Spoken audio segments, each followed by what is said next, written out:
Click the follow. Thanks for following, and welcome, my friend. And no problem. If anything else, it's mostly going to be like listening, so just listen and have some fun.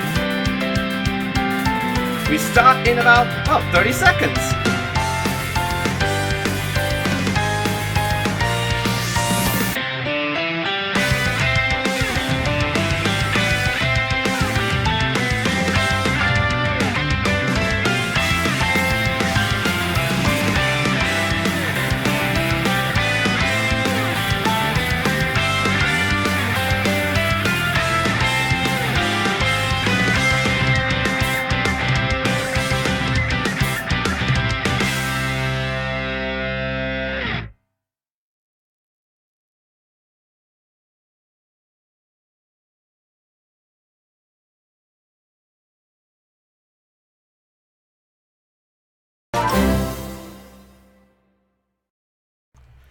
An LP hit us with the deluxe at the last second.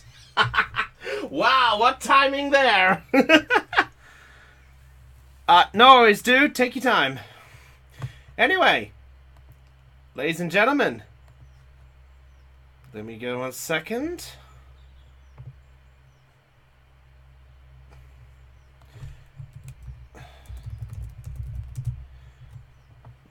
All right, there we go. Ladies and gentlemen, the time has hit 0, and the song is now done. You know what that means, everyone? D&D! Well, close enough. Creepy music? Yeah, it's time for some fun! I need to roll for perception. Oh God! Not quite. Ella, don't do that again. Anyway, what is up, guys? It's Brownie, the Joy Charge Gamers, charging you with joy with tonight's episode of Perception Check. You must have rolled pretty high to find our quiet little stream. So, we're back in the saddle. Sorry, go ahead. That's alright, we're back in the saddle again, live on Easter Monday. How's everyone enjoyed their Easter, by the way? I stayed at home most of the time, but I enjoyed it. Yeah. Whereas me, I screamed at a dungeon. And I got cola. Anyway, so, let's get this underway, because it is rather warm and I would like to kick things off. So, I am your host, Brownie of the Joy Charge Gamers, and I will be your Dungeon Master. And joining us is the intrepid crew who have joined us and loved, hopefully, every minute of this. We have Raven. Hello. We've got Cot. Hey! We've got Heidi. Hello, my fine folk of the world! We got Secton. Hello. We've got Dell. Hey, everybody! We've got Chopper. Hello. We've got Aeon. Howdy. And we've got it. Wait a minute, we're one missing. Oh? Oh no. Is Lena not here? I don't I think. don't know where she is, honestly. Huh. I tried pinging her, but she's not responding. Hopefully we'll have a Lena later on. So, if anything else, guys, how's everybody actually doing? Is everyone actually enjoying the day so far? Yep. Yes, thank you. Very good. Mugbeard is having fun with the arrow from the looks of it. Oh, I would never. So is Dell from the looks of things. It's go time. All right. Raven, it's 6 o'clock. Show me 6. Six what? Show me 6 o'clock. 6 beers? No, stupid. Oh boy. He's on top of the fucking slide. Anywho! Thank you. I was about to bring that. So anyway, with that said, I think it's time that we get things started on tonight's live stream. So, everyone, are you? Missing something. How could I? Apart from my memory cells, let's see. Hold on. Let's just do a roll. Let's just do a quick checklist. Players, check. Roll 20, check. Chat, check. I've got something here. It started as CM. Aeon, help me out here. What's CM?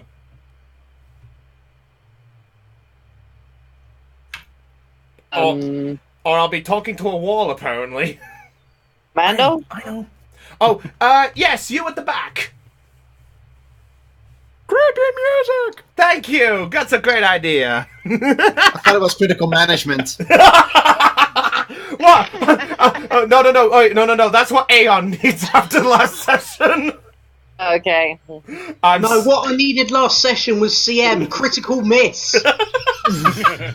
We had that technically with our rolls. No, I didn't. I had the opposite of that.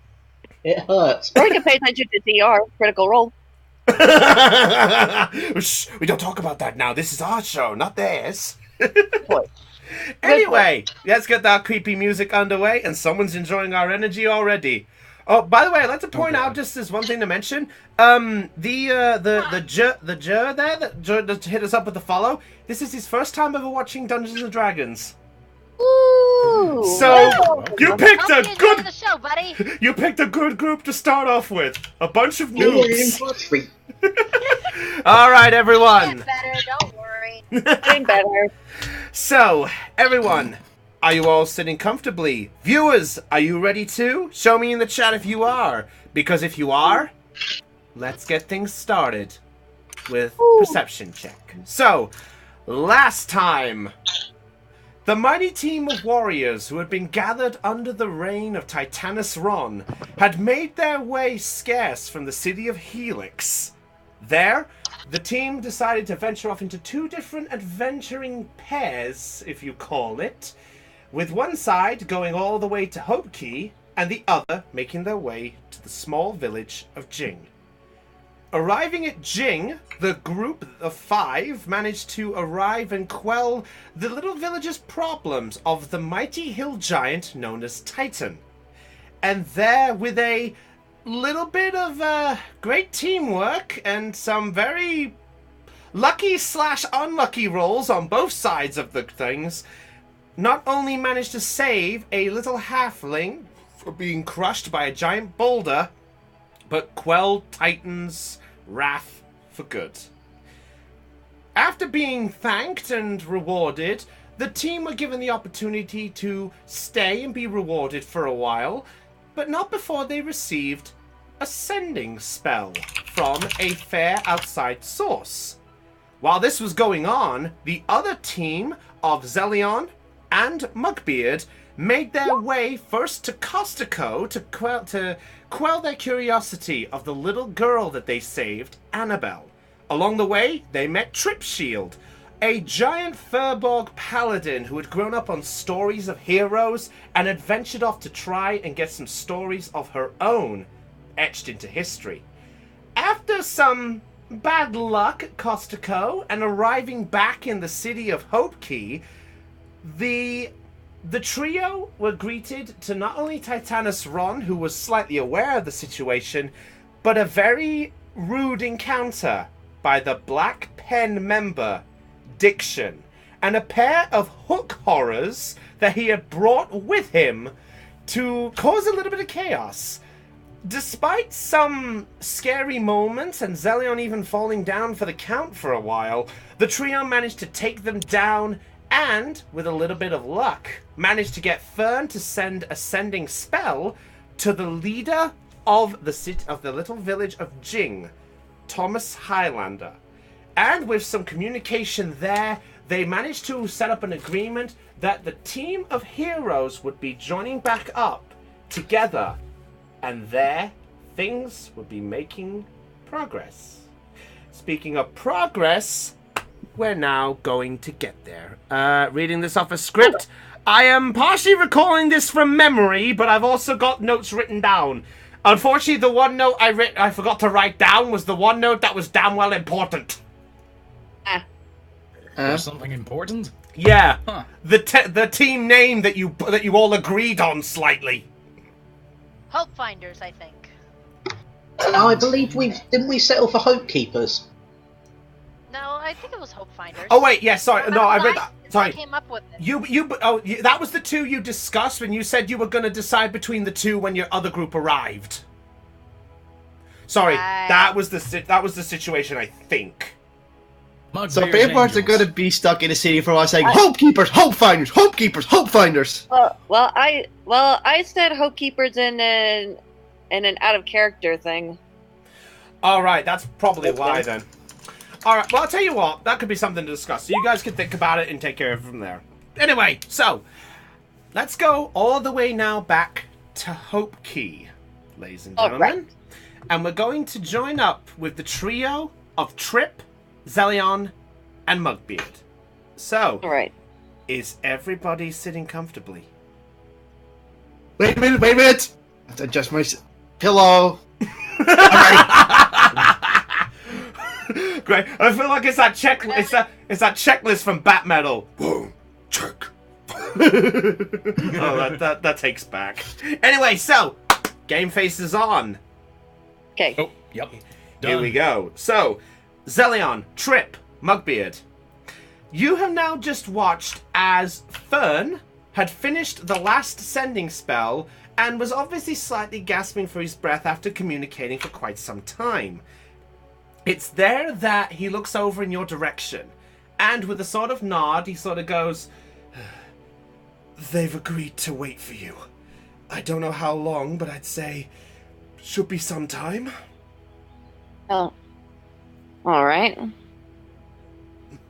So, what are you gonna do then? Are you gonna set out already? What? Well, I look over at my teammates. What do you guys want to do? Let's go. I agree. I think we should get going as soon as possible. All right. Is there any last minute stuff you guys need to get?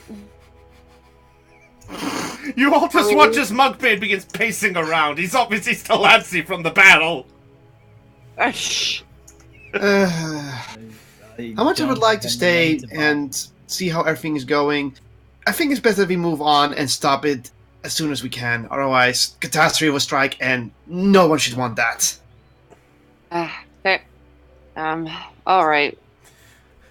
By the way, sorry to interrupt. Is everyone in roll 20? By the way, I'm in roll 20. sorry, I can only see 5 people, so I just thought I'd at least ask it. All right. Sorry, All my right. apologies. Carry on.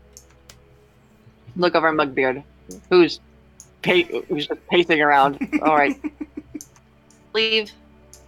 Yep. I don't have money to buy supplies anyway, so let's go. All right. I look over at Fern. You going to be okay? Yeah, I'll be fine. To be honest, I haven't cast that spell in quite some time. It takes a lot out of me, after being around for so long. Yeah, I think I can get it. I told her, just take it easy. I appreciate your kindness, Zelion. And don't strain yourself. Just rest up as soon as you can. I will, Trip. It's nice to know that there is a furbolg with such kindness in her eyes as well. I just give a smile. It's like a warm smile from that comment. All right. Okay.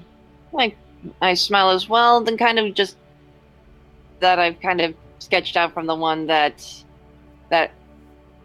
Ursula was the one who had bought it. Which one? Which one? Sorry. Okay. We all have a map. I'm just kind of having it where Zelion had kind of sketched out a I map. believe map I of was memory. that bought it in heat. Yeah. Oh, yeah. So Ursula has the main map. Zelion took a doodle down. Yeah. Okay. I just wanted to clarify that. Yeah. So you have a rough copy, Zelion. Notebook, just kind of in my notebook. The doodle map, if you will. Alright. Make note of where Solstice is. Okay, so one question, Fern. Which gate do we need to leave out of to go to Solstice? Well, if you're looking for Solstice, I believe you need to head out to the southern gates. If I remember correctly, it should take maybe about a day and a half's travel to get to Solstice, but from there, I'm sorry to say that I have not ventured out to Jing before, so it's hard to say how long it will be. And it's there that Titanus Ron, who's obviously standing next to him, raises his hand and goes, well, it's been some time since I've been towards Noir, but concerning Jing is kind of fresh. Let's see, straight travel to Noir, it took about maybe 6 days travel, so you're probably looking maybe 3 or 4. Well, all right. So take at least a week at the most. I would say a week would be a good number, yes. All right. My notebook. Okay, so what should we expect in Solstice? Well, Solstice is another one of the big sort of towns. It's sort of similar to like what Helix is, but not quite the same. Solstice is kind of the peaceful sort of town. It has a good variety of people, but there are some rumors about it. Rumors? Not much. Solstice was once known as the home of beasts. It's rumored that you may find some nasty-looking beasts prowling around towards the area. I can't guarantee that they're still there, but if you ever find some dangerous beasts or things along those lines, then at least you're prepared. Interesting. Interesting. Think for a moment. What kind of beasts can we expect? Just like the standard few. So you've got like wolves and owlbears, and it's rumored that there may be... I don't know if this is true, and it seems silly to say. Best if you tell us right now. We're kind of used to silly. Make a persuasion check. Persuasion? Yeah, persuasion check. Okay, so my persuasion is +6. 22. What's that? 22? Okay. He looks at you, and he was hesitant for a while, but then he just sort of nods and goes, well, all right. There's rumors that there are rumors that werewolves are around. Oh boy. I mean, it's only a rumor, but there haven't been any knowledge or attacks or anything along those lines, but it was the rumor. Oh, I think we have Alina. Hey, Hello, Lena. Oh my God. Alina. Sorry for being late. I overslept. Hey, it's We can fine. start it, don't worry. Don't worry. Wake up, sleepyhead! Wake up! Apparently, there's your alarm clock.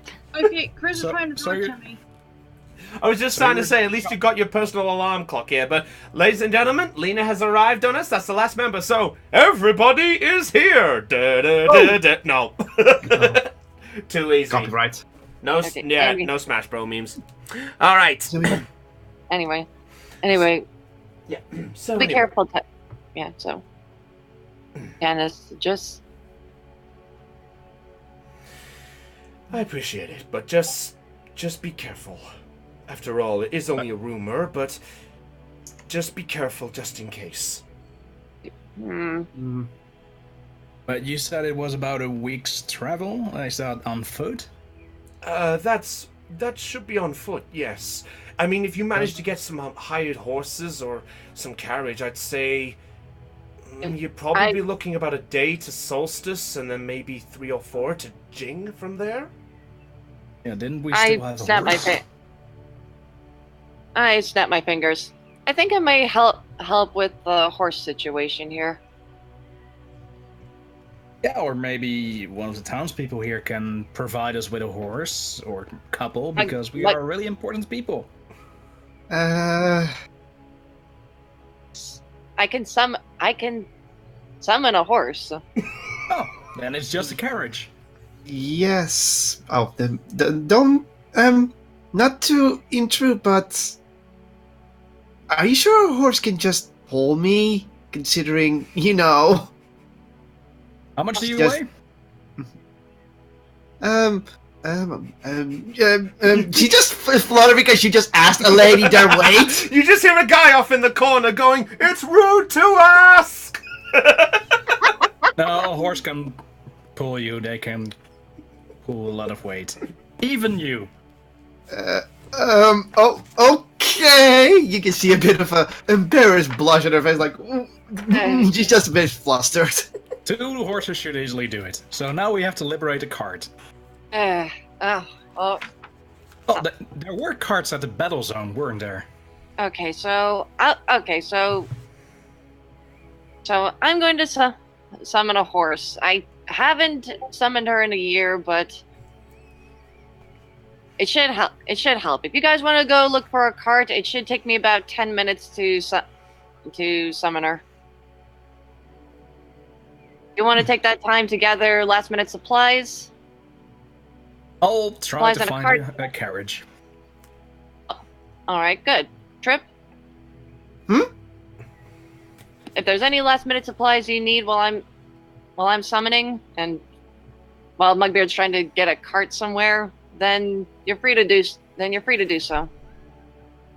I don't think I really need some supplies right now. I think I'm just gonna check if I can check my wounds for a bit. All right. Oh, mind if I? Oh, by the way, mind if I ask for a small favor while you're doing that? Oh, sure. Oh, I kind of reach into my coin bag and pull out 10 coins and give them to Trip. I take the coins and look confused. Do you want me to get you something? Yes. I'm going to need hot peppers. Hot peppers. I forgot to. I kind of forgot to get those earlier. So, do you mind doing that? Oh, hold up. How bad is she looking right now? Who? Trip. Trip. How you looking at the minute? She currently has 32 hit points of 42, so she's pretty much a bit bruised up. If you look at her, like, she is a bit injured, but nothing too serious. All right. Well, Titanus just interrupts for just a brief moment and goes, I couldn't help over here. You said you guys were about to look for a cart, right? Yup. Well, I think there's actually going to be one still around the Vanguard back area. Mugbeard, if you follow me, we can probably go grab it for him. Sure thing. All right. Zelion, Trip, I'll leave the rest with you two. Fern, keep an eye on them. All right. Thank you. No, so Titanus is going round the back of the Vanguard. Mugbeard, are you following? Oh, yes. Okay, very well. So, about here at the minute. Alright. So, Zelion, Trip, are you carrying on from your moment, or what's going on? Pretty much, I think they don't really have to exchange any information. I think Tripp's just gonna get the peppers. Okay. All right. Thank you. You can keep whatever's left. Just checking by the Chimera's talons first, and if they don't have that, just check the market, see if they have any produce. Right, I will. Trip, if you're going to look for Chimera's talons, make an investigation check, because you still don't know where it is. Investigation check is plus that. Oh, wrong button. Oh, how long's the session? Probably going to aim for maybe about 2 or 3 hours. 13. Unlucky number. Yeah, unlucky for some. In this scenario, I'll say it takes you probably about just a couple of extra minutes. But after about 5 minutes of sort of wandering around and getting the information, you find that the Chimera's talons is over here. And if you're buying, I'll say if you're buying the hot peppers, Let's see. Hot peppers will run you. How many are you wanting to buy? I think she said like 2. Zelion said 2, I believe. I didn't say 2 hot peppers. I just said hot peppers. So she, cool. He didn't say cool. I guess she just buys a bunch of hot peppers, as much as she could get with the gold. Okay. The 10 gold I gave. 10 gold. Okay. So, there's not much for the stock of there. Give me a second. I'm actually gonna roll one thing. We'll just roll for this. Let's try to beat it up. I'm gonna roll the how many's gonna be here. And I don't know if Strip's gonna get a discount because hero, but I don't really care. Let's just get it going. Okay. I'll say they've got 5 available, and each one will run you about 2 silver for each one. So if you want to buy the 5, then it will run you 12. 12 silver. Yeah, the only reason it's only 12 is because the fact of that the owner has not seen you before. Okay, 12 silver. Triple just paid, of course. 12 silver. He's not a haggler. Okay, fair enough then. So that's 5 hot peppers for your tally. All right. So Zelion, are you casting the spell? Yes. Yes, I'm going to be casting Find Steed. Okay. All right. So Mugbeard, as you're coming back with Titanus pulling the cart, you look over and there you watch as Zelion is sort of kneeling on the ground. You see that he has his hands sort of placed gently on the floor, and you watch that he is slowly beginning to chant something slowly. It's not much to go on, but all you just hear is just a slight mumble. And then, within about 30 seconds as it happens, Zelion, you watch as a small blue circle with incantation marks relating to your heritage of being a half-elf. And there you watch, manifesting from the blue circle, is the form of a creature.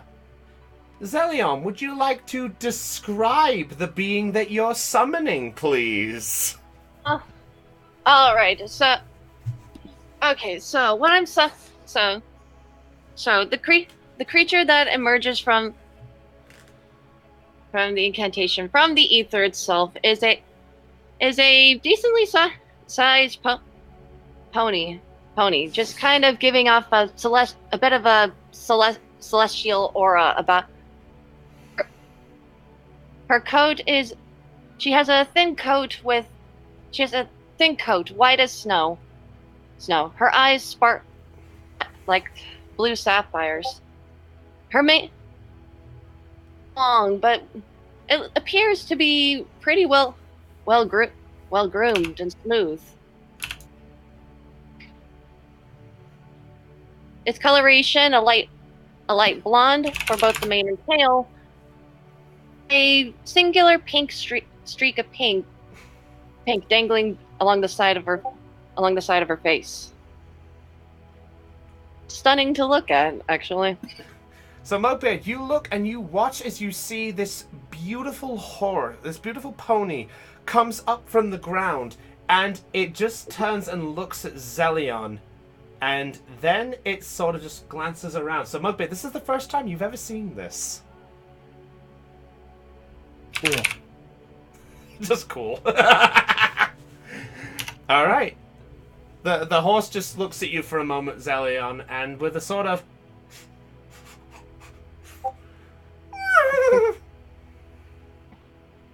just sort of gives a little gallop and just hops around on the spot. I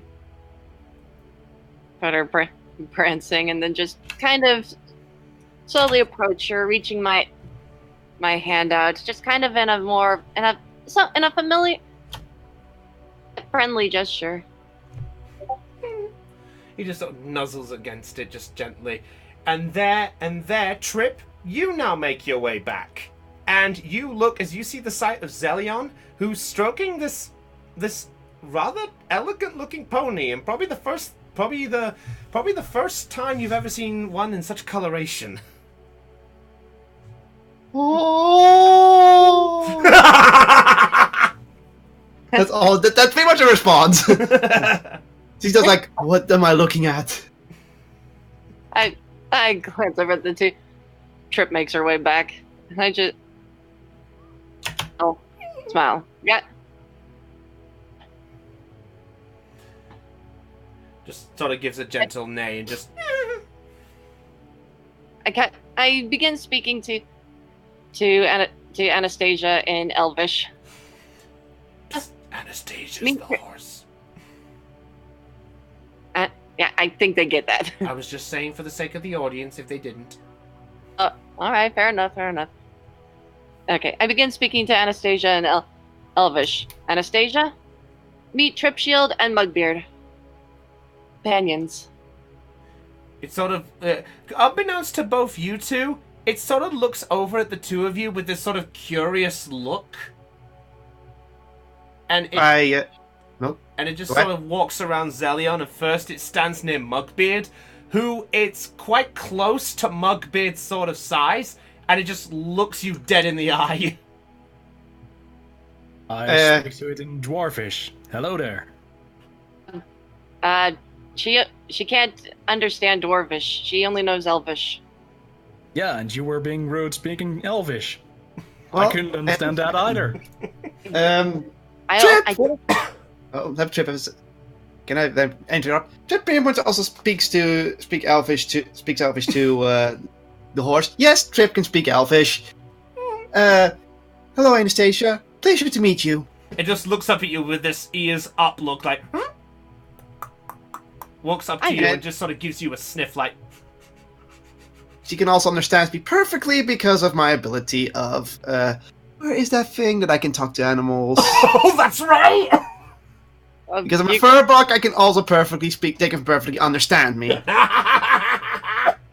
I just blink. Yeah, in speech awe. of beast and leaf. So you can communicate though not understand beasts and plants and have an advantage on charisma checks to influence them. I just So she fully understood me. I just blink in surprise at Tripshield. I didn't know you spoke Elvish. I look at Zelion. Oh, well, all furbucks actually know Elvish. It's kind of common language. Really? I mean, my mother was the one who taught me both Common and Elvish. So I don't really know a whole lot of people who speak Elvish, actually. You just see Titanus on the side go, well, it's nice to see that there's at least some companionship between you. Anyway, I apologize on having to push, but I think you have some friends who are waiting for you. Right. Right. Well, me and Mugbeard managed to bring the cart for you, so it is a good sturdy one, so it should just about do the job. All right. Mhm. All right. Okay. Thank you. I coax Anastasia to the kind of relaying to her that we need some help pulling the cart. Just sort of looks at you and just sort of. And of course, Trip That didn't being make Trip sense. pretty much mentions that if it's too much, if the horse is being tied, that she can get off to make it easier for her. It just sort of gives this gentle sort of tail wag, almost like a dog for some reason. And it just looks over at Mugbeard with this curious look, still confused on what he was trying to say. Well, I hop in the back. All right. I hop on the front and grab the reins. Alright. Trip, what are you doing? First I go to Zelion and get Zelion. By the way, I'm not good at horses, okay, chat? Okay. What? Wow. Puns. It's okay. Don't worry. Anyway, Trip. I give Zelion the peppers. Like I had they had 5 peppers there, and that's pretty much all I could get. 5 peppers. Yep, Yeah. 5. You got 5 peppers. How much did? Okay, thank you. How much did they cost? 12 silver, so here's the rest of the money back. Okay, how much money do I get from this? Let me see. I need to double check my numbers exactly. I feel I didn't do the full Yeah. calculations, but pretty much Zelion gave 10 gold, so 12 silver from 10 gold. I think it's like I had the numbers. I had the numbers. 8 gold, 2 silver, I believe. All right, sorry. So for 1 gold, you need 10 silver. So yeah, okay, yeah. So 1 gold, 2 silver. Thanks, Raven. Yeah, so it's 8. So pretty much Zelion gets 8. 8 Yeah. gold, 8 silver. Yep, that'll do. Okay. Take the money. We're like, you sure? Yes. I don't need that much money. I'm fine. All right. Okay, fair enough. I would have. Okay, just so you know, I would have asked Mugbeard, but I kind of whispered to Trip and Elvish. I don't exactly fully trust Mugbeard with my money. Trip just blinks for a moment, but nods. Okay, so, but thank you. Shall Then- we go now? At this point, by the way, just as you guys are setting up, Zelion, you look to your side, and coming up from the side, you see a solar guard. One very familiar one to you. Is it Oberon? It is indeed Oberon. I Oberon comes up and goes, "Ah, Zelion, it's so nice to see you again." Hey, Oberon. Oh, it is such a great pleasure to see my acting friend back again. And Mudbeard, it's so great to see you too. We ran into each other earlier. I know. I'm just being courteous. Is that a problem? Fair enough. So, you Wait. Trip is currently at the cart putting some stuff in. Her stuff in there. Alrighty. He just looks over and goes, "Oh, hello." Trip looks up from on. The The Fern? What? No, wait, Petit Fun. Then, yeah. Oh, that's the friend you came in with. Yep. Oh, sorry. I should need to get used to. There's another Furbolg around here. Well, not Trip for just long. does a cautious wave, like hello, like she doesn't really speak, she doesn't give a cautious wave to him. So I presume you're just on your way soon, then? Yes. Yep, just about. Yep, we're leaving now. Ah. I got Bye. I just kind of make sure that Anastasia's got the reins on. You see, Anastasia's looking quite comfortable. Not quite used to pulling a cart, but she does look kind of content with this. Sorry, Anastasia. Just sort of pouts a little bit, like not quite happy with it, but understands it's what you wish. I kind of give her a gentle pat on the back as much as I can. Oberon just sort of laughs a little bit and goes, "Well, if you do see everyone, be sure to pass on my regards. Oh, and Zelion, I actually have a little bit of news for you. Sure. What kind of news? I actually have an acting job career soon."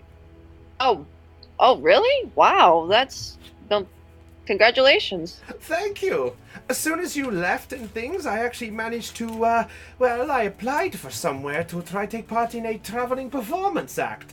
They only just got back to me a while. I only just received the letter. But they're apparently heading to some place called Creo. Creo? Yeah, Creo. And there you watch this Titanus just raise his finger and goes, Creo's the entertainment capital city of Monu. It relies past the southern walls. Oh, have I been to this place before? Can I make a history check? Go for it. If you want, I'll allow Trip and Mugbeard to both make a history check as well. Cool. Oh, okay. Also, Okay, Ursula says history. we hit. Also, Hattie said double digits. Thank you so much, everybody. Oh my God, Stell! Oh, my look, I almost natural 20. Wow. So Mugbeard, from your training in the mountains, it's not quite familiar to you, but wandering around, you did hear the name come up once, but you didn't pay much mind. As for Trip and Zelion, Trip, learning a bit of history about the land of Monu, you came across a little bit of a study and knew that sometimes fun is necessary to enjoy life. So you at least looked up and knew about Creo being the entertainment capital city where people go to perform, to basically find a name for themselves, for people to enjoy and have a good time with like banquets and buffets and performances. You basically know it's a great place to go. And Zelion, because you got higher than 25, I will say that you also know that this is home to quite a few contests and competitions where there are a lot of events that people can earn quite a bit from. Huh. Yeah, I've heard that there are like competitions there. That's quite impressive. Indeed. I've been told I need to make my way down there in a couple of days, so hopefully I should be able to get the permission to head down there soon. I just figured I'd give you the good news. Yeah, but what about your duties as a solar guard? I will have to figure that bit out. That's why I said it might be a couple of days, but I'll have to figure out what I'm going to do. I just figured if you ever come by here again and you don't see me around, it was probably best you knew. All right. Well, thank you for letting me know, Oberon. I hope everything goes well for you. My pleasure.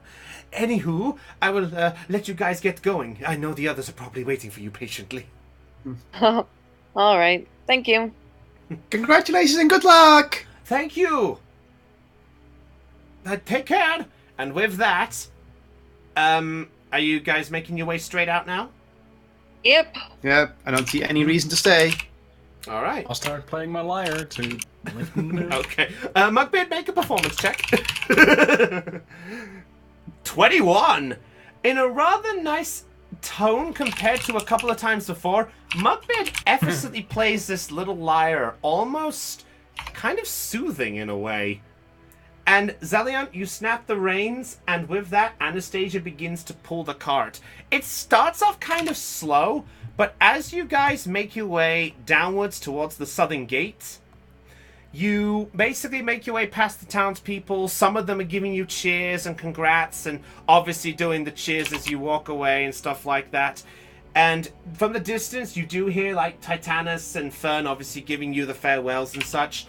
And you make your way out of the large stone gates of the southern walls, and you basically begin your journey to the little town, to the sized town of Solstice. Now, as you're making your way down, I need to ask you guys: are you guys making one straight trip, or are you stopping on the way? We're stopping on the way, I believe. Yeah, we could stop along the way. All right. Just to rest. Okay. So, are you going a short bit? Are you how long would you say you're going? Because at the minute it's about, let's see, it is coming up to about maybe 4 o'clock in the afternoon at this point. 4 o'clock in the afternoon. Wait, sorry, hold on. Did my timing wrong? Sorry. It's nearly 1 o'clock in the afternoon. Sorry, I miscounted somewhere. Okay. Okay. We are from Solstice. We'll only stop if it reaches nightfall. All right. So, let me bring up my. With the occasional break for lunch in between. Okay, fair enough. Give me a second here. Tell me, do you see a map now? Yes. Yes. Hey! I was worried it wouldn't be seen. All right, so as you guys make your way out of the southern walls of Hope Key, you find that the pathway is kind of sort of barrenish like. The southern route is where people don't normally come from when it comes to entering Hope Key. You find that the western and the northern areas coming into Hope Key are normally where people come from. The eastern and the southern are kind of the quiet end of things. Okay, But so which one? So okay, just for clarification, which one's the southern? Is it Southern- this area? that's the one, yes. Sure. Yeah, so you make your way down that direction. As you head out, you head past the Guardian quarters that are situated there. You see a few guards, they sort of give you the nod as you leave and such, and you begin your journey to Solstice. Woo! So as you make your way down, Anastasia's sort of pulling the cart, getting a little used to the strain and pulling you three along. Let's see. I'll say for time saving, the three of you make a good distance. It gets to about 6 o'clock, and you see the sun slowly beginning to set. Do you want to push on a bit more, or do you want to stop now? Well, Where are we right now? Right now, you are on the map. I'd say you are roughly where the third dot is on the map. the third. We can just continue. I've got dark vision, so I don't care.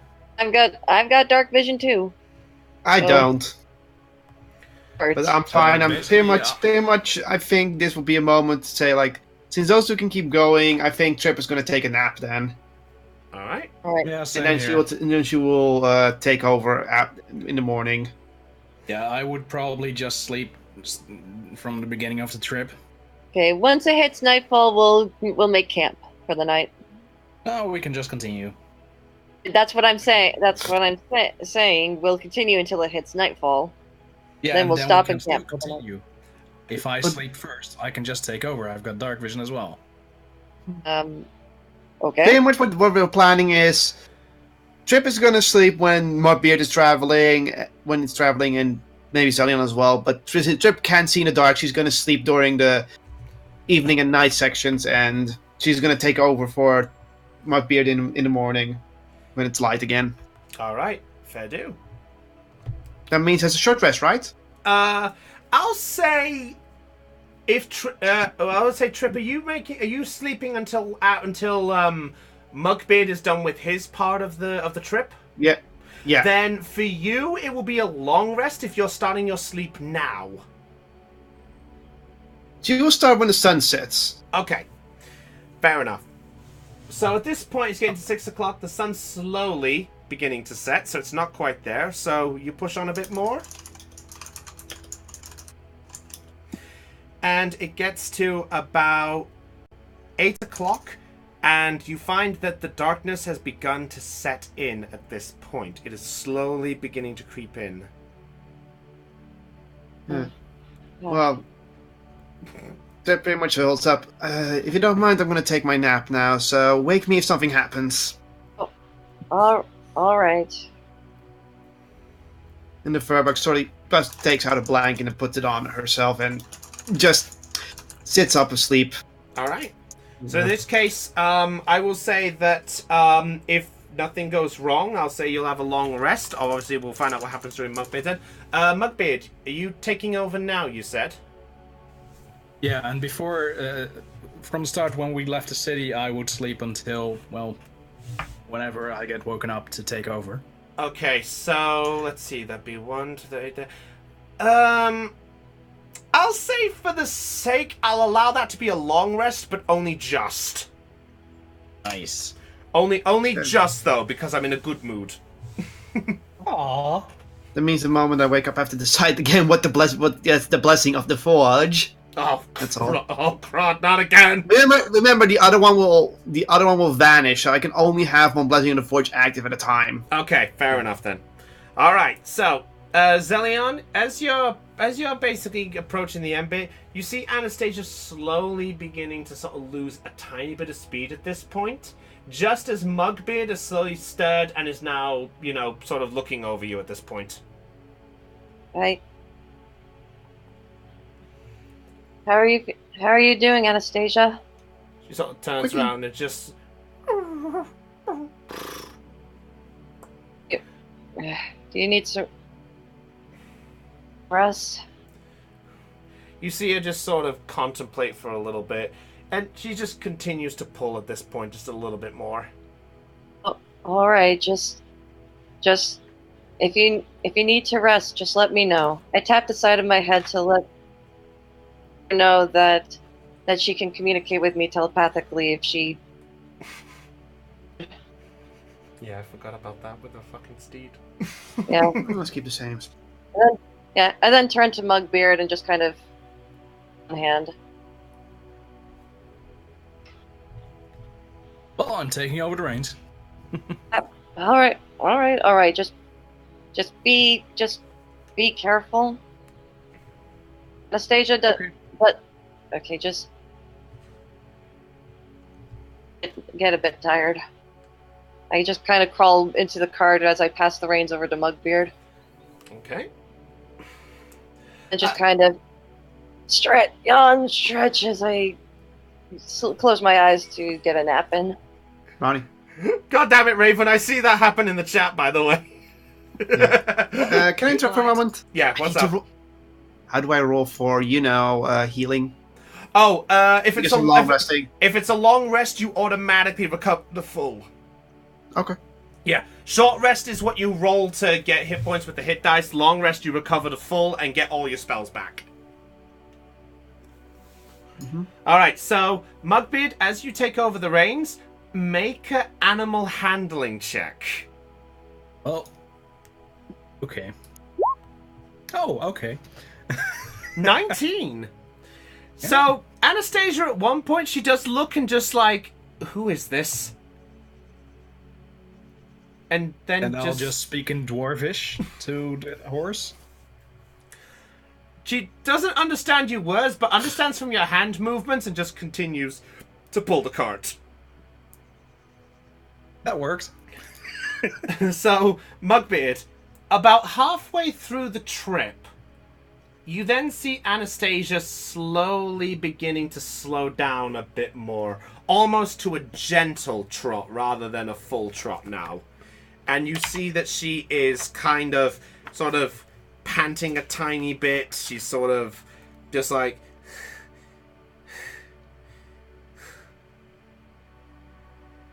Well, fine, we'll stop here. Alright. So you slowly begin to stop, and Anastasia at this point, she sort of flumps, and then she just sort of lies on the floor like... Whoa! I'm kind of jostled awake by the movement. Whoa! Fuck! What She got happened? tired, so we stopped. Well, Okay. I'm going to gather some firewood. Okay, well, okay. Trip's New- still allowed because she had worse travels. Yeah, about that, yeah. I will say at this point, I'll say you easily managed to find some firewood to help you out a little bit. Okay, then I'll build a campfire. For Alright. safety and shit. Okay. I kind of climb out of the cart and go to Anastasia's side, giving her a gentle stroke of her mane. I kind of assume that if I'm speaking to Anastasia, I'm speaking in Elvish. Okay. You, yeah, you. Just get some sleep right now, okay? You did great. She just sort of nods and just easily collapses a little bit. Whoa, we're halfway there. Oh, where is all your hair? I kind of detached the detacher from the cart as we're setting up camp. Okay. Give me a second. You can hear Trip a bit mumble in her sleep, but it's not really clear what she's saying because she's talking in giant. It's fine. By the way, to those in the chat, you can laugh at the horse noises. I'm not an animal VA, okay? Seriously, Okay. if I do a donkey, but like hee-haw. Thank you for starting me up. All I say is harumph. Don't I technically? Can I? If you want me to take over playing as Anastasia, that's No, it's fine. I can do it. alright. If you're sure, just remember she can communicate telepathically too. Since she's a Yeah, don't worry, I know. But it's like it's like the way it works is they can understand your word telepathically. They can't reply back. hold up. At least to my knowledge, anyway. Let me look at the spell. Hold up. Let me take a look. Let me take a. First time While uses, ladies and gentlemen. Yeah, while your steed is within 1 mile of you, you can communicate with each other telepathically. So she can communicate back as long as she's within 1 mile of me. I don't see why that's not happening right now, so... Well, fair enough. I almost choked on my food. Sorry! Alright. Okay, fair enough. So, who's actually awake at the night right now? Well, obviously, Mugbeard. Zelion, are you? I'm awake at the moment. I'm just setting up a camp space so I can get some rest. Okay. I'll say I'll allow this to go on. Make a quick perception check for me, please. Who? Who Both are you of asking? you. Both of you. You're both awake. Mugbeard can have advantage because he's got night vision. Perception. Well, I have night vision. I have dark vision too. Oh, do you? Okay. Roll with advantage as well, then, please. And Terp's just going... It's surprised that she hasn't fallen out of the cart yet. Maybe that's the way she's going to wake up. 20 on both of you. Nothing really catches your eye. It's pleasant. Oh. All right. Okay. All right. So, you know what? I'll say, for the sake of things, to speed things up for our other group friends, because they're waiting patiently, I'll say that the rest of the trip, after you guys wake up and take things over, the rest of the trip goes uneventful. Okay.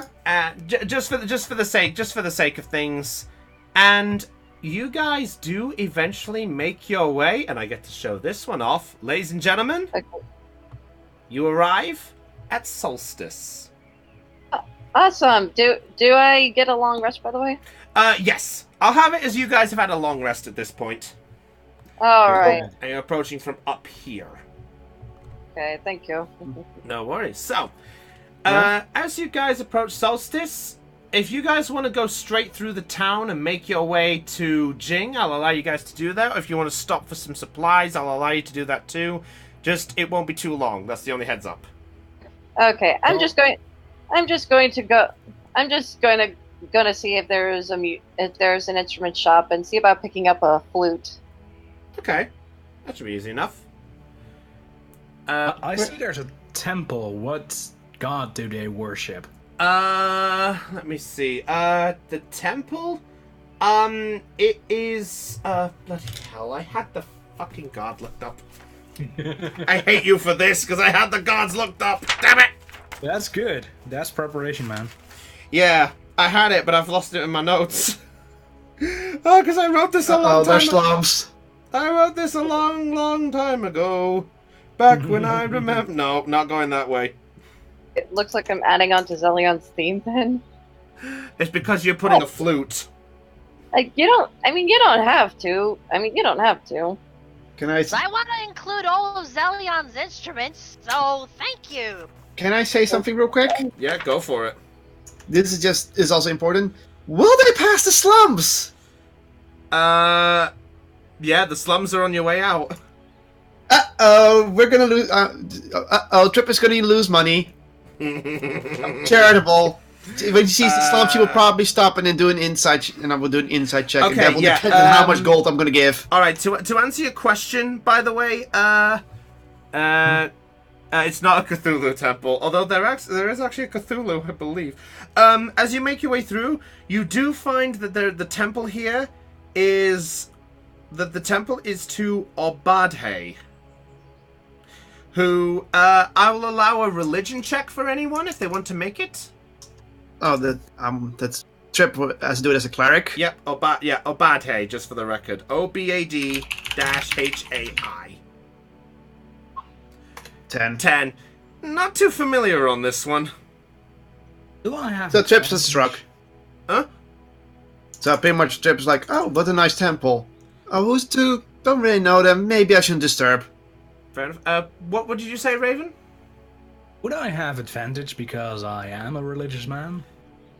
I'll say I'll allow it because of your training. +1, so 23. Oh, all right, yeah. So, Trip, you being not from Ralau Monu, you're a bit unfamiliar with this, but Mugbeard, this one rings a large bell when you see the sight of an oak leaf and acorn symbol as you pass by the entrance of it. You do recognize that this is to Obadhe, who is a god of nature. And from your religious knowledge of this, because you got higher than a 20, you know that Obadhe does not show an interest towards those who are good-hearted or bad-hearted, only to those who have an influence in nature. again, that's perfect for our. Well, before I say something, that's pretty much good for Furbox because Furbox are nature. You can talk to plants. Well, I guess I'm going to mock them outside of their temple. I just facepalm at Mugbeard. I easily see this, and Trip is like, "What the? No!" Gets up and he tries to grab my beat and drag him back. Like, no, you can't do that. Make a strength check if you're gonna do that. I'll tell you what, Mugbeard, are you coming back peacefully in this struggle or not? No, absolutely Right. There. Not quite spelled like that. It's. Let me go back it again. Bloody hell! I have I can't find it. Okay, so where are we in the town? Okay, sorry. Like- It's a deity of Greyhawk. To be specific, it's spelled OBAD-HAI.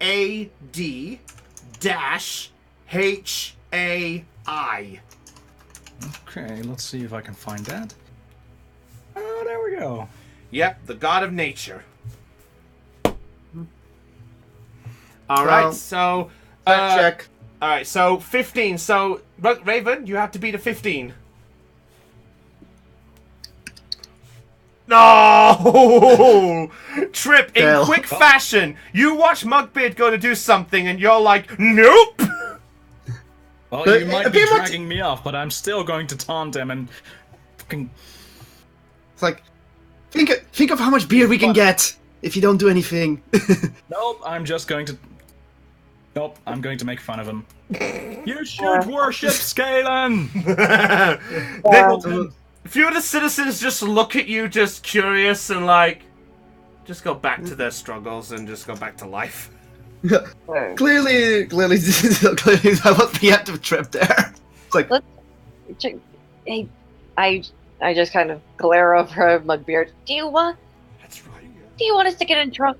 Do you want us to get in trouble? We already have enough to worry about with Helix. But they're idiots! hey! Shh, we respect others. No, I don't! You've got the wrong deity! No, we all just have our own ways of life. Yeah, and they're wrong! They can have their own way of life, but they're wrong! Trip just sighs at this point and decides, like, fine. It's like, it doesn't, well, to each your own. It's good that Scalen is a nice god. We all have nice gods. Even if they're wrong. Nice god. She's optimistic, that's her problem! I just kind of Yeah, Prison mine up. true. was just like look, and just Deja and Elvish, let's just keep going, please, before he starts a religious war. Apparently you've got a fan in chat, Raven. Good. To be fair, Scalen's known as the Burning Lord, the Bright Lord, Father Scalen, the Hammer of the Dawn, and the Quickly, Anna. Light. Just gallops quickly off as fast as they can as Mugbeard is sort of going through this breach at this point. Trip is just standing there, not just taking it. It's like one of those carnivals that travel around town. He's just constantly preaching as he's being dragged. Can you put us? Do you know any silent spells? No, I don't. Well, shoot, I don't know. I don't know any silencing spells either. Can you just figure out a way to shut him up, please? Let's drink to Scalen. Maybe we could get him some ale or something to, keep him satisfied. Okay, okay, Mugbeard, if you shut up, we'll get you some peg of beer or something. But I've got an alchemy jug. He does. Okay, yeah. Okay. Well, I could find a book somewhere and find out if it can make an even stronger drink for you. I can make wine. Okay. Guess he's not interested. Just forget it. Okay. Is there a music place around here? If you're willing to, I can also make mayonnaise. If you want to stop in the town and let it go look for one, I'll allow it. Okay. Yeah. I'm gonna do it. I'm just gonna do it real quick. All right. I'm gonna do it real quick just to get a flute and then just make my way back as quickly as I can before. I'll say make an investigation check for me, please.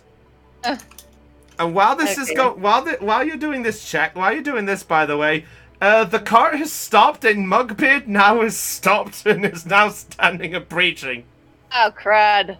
I did say if you wanted to stop. Pretty much Trip is just trying to control the air. It's like he's just enthusiastic. Don't worry. Right. I would say for Zelion, it takes you the best part of half an hour before you find a store. And I'm like, please tell me you have a flute.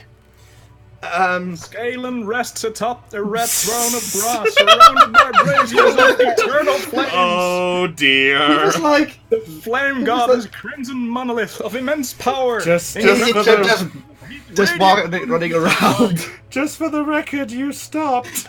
I'm trying to be quick. I'm trying to be quick. Okay. If you want a flute, 2 gold. Okay, I give him the 2 gold. All right. So you've got a flute.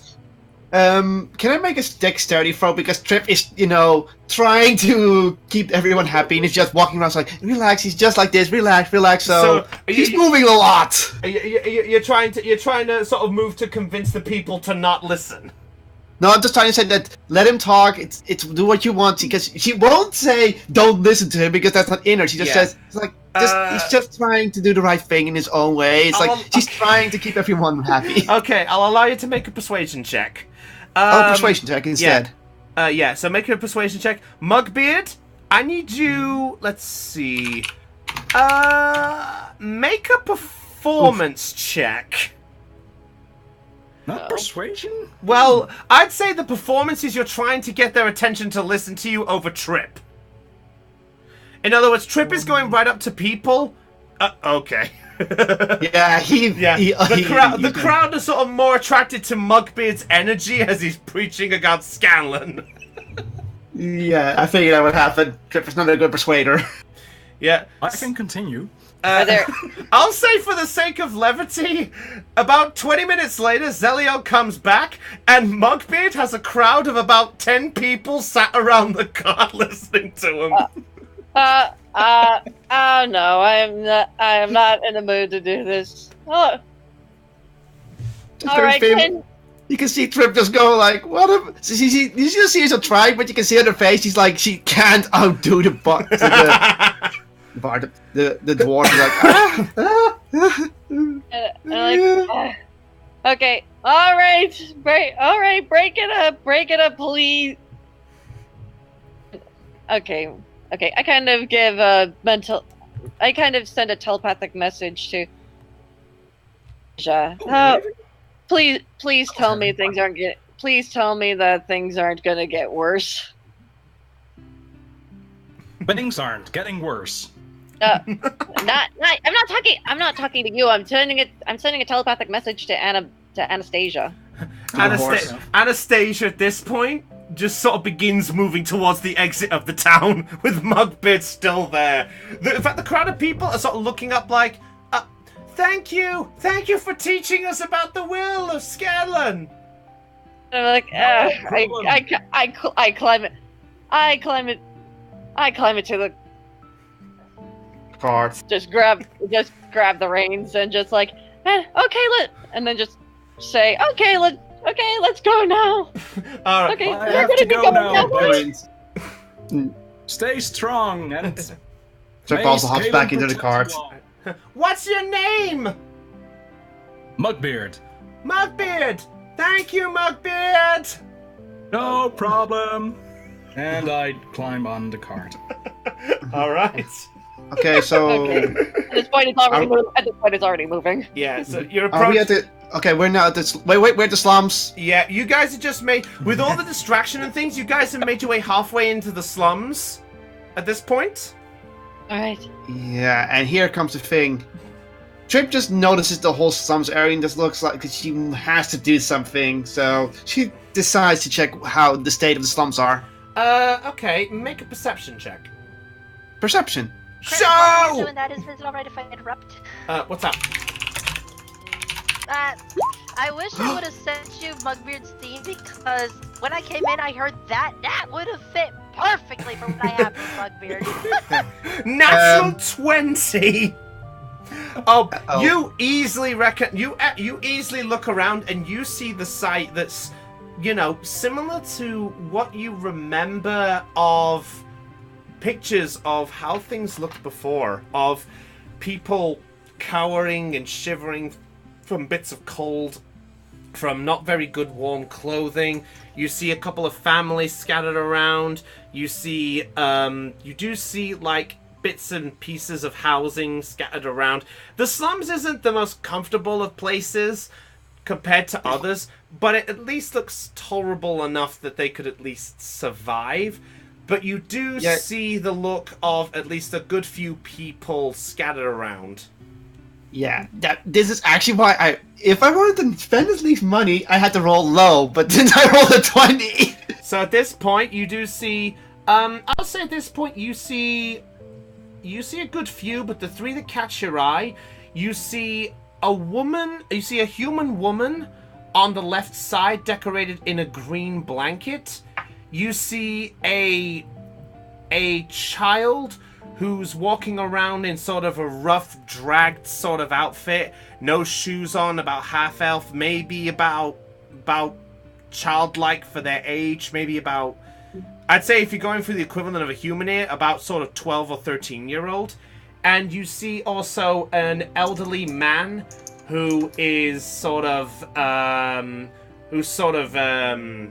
halfling-like, and is just there sort of shivering away. You see all three of them also have, like, sort of mugs and things around, but you see the child is sort of rummaging through the bins close to where he is. Yeah. Trip, just go, Søren, can you stop for a moment? Is that on? What? What? Can you stop the car for a moment? Oh, sure. I kind of give a gentle tug to kind of signal to Anastasia that we're stopping. The cart stops. Trip just gets off the cart and walks over to the child first and just examines him a bit, and then goes into her pocket and grabs 3 pieces of gold and gives it to the child. Alright. Well, as you approach first, the child looks at you and is just like, stay away. I'm not doing anything bad. I promise. It's fine. Here. and I give him 3 gold. He just looks at your hand for a minute, then back at you and goes, "Really?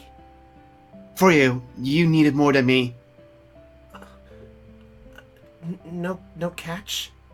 No catch. Nothing. Just take it and take care of yourself and your family. Thank you. He sort of leads his hand and slowly, he sort of moves with his hand shivering and shaking like he's really scared to do it.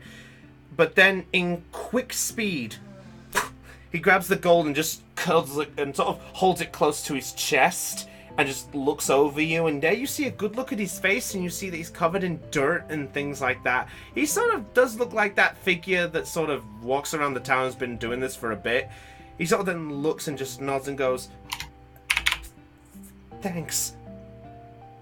Don't worry about it. Just quickly go so that nobody else can take the money. "Thank you." And in quick succession, he disappears off down an alley. I then go to the old man, and... Oh? As you approach, the old man looks at you and goes, "What are you doing on my property?" Don't worry. I go through my stuff and I hold out my blanket, which is a large blanket. So So here, this is for you. "I don't need your charity." Are you sure? I mean, I don't want to upset you, but I'm just trying to do the right thing. Make a persuasion check. Persuasion, that's +3. Wait, that's perception. He's a giant furbog. Of course he's got persuasion. No, I was checking my bonuses. Oh, fair enough. It's rolling the dice, but it's taking forever. 12. Okay. 12. He sort of hesitates a little and goes, "Really?" Yes. I don't really need it. I can keep myself warm at the fire. Here, just take it. You need it more than me. Huh. Thank you. I guess. Sorry. Charity's a rare thing around these parts. I understand. It's fine. Just take it and enjoy it. Huh. He just sort of takes it and just grabs it with his giant, with your giant furbog state and the halfling state. To be honest, it looks less like a blanket and it looks more like a bedsheet to him. You just see him sort of die with this giant thing, and it sort of looks like he just covered himself, and all you just see is probably what looks like him wrapped up like a cocoon, and he's just got his head sticking out like, "Ew, thank you. It's nothing." No problem. I then also head to the woman you described. Alright. The woman's there, you just see her, she's sort of just rubbing her hands and just trying to keep a little bit on the warm side despite the weather. You see her holding her arms as she's shivering a tiny bit, and then she notices you coming and goes, Spare a copper for the less fortunate." Of course I do. I pull out, of course, my money, and I also give her 3 gold and my candle. She looks at you and goes, And a candle, because I have multiple candles, so 1 candle. she just hesitates a little and looks at you and goes, "Three gold? I can't accept this." Yeah, I know it sounds hard, but just take it. You need it more than me. I really don't know what to say. Don't say anything. Just keep it safe, help yourself and your family out. I don't have a family much anymore, but I will accept the generosity. Thank you. No problem. Please, enjoy your day. I'll try. At least I can get some good food. What's your name? It's Trip Shield. Trip Shield. Thank you. This is the highest thing I've ever got from anyone. Thank you. I smile and nod to her, and then I head back to the cart. I smile at Trip Shield as she comes back. That was And I get into the cart. you know that Trip? Hmm? Never mind. You're just person. Oh, thank you. I just can't. You know, clerics, they want to help everyone, and, well, I want to help everyone, so I can't just keep all this money on me and see people in need. So I gave what I could.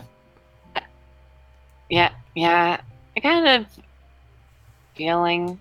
I was taught to that what I believed was right, no matter the cost. Well, I don't think that. I think you also need to help others in need.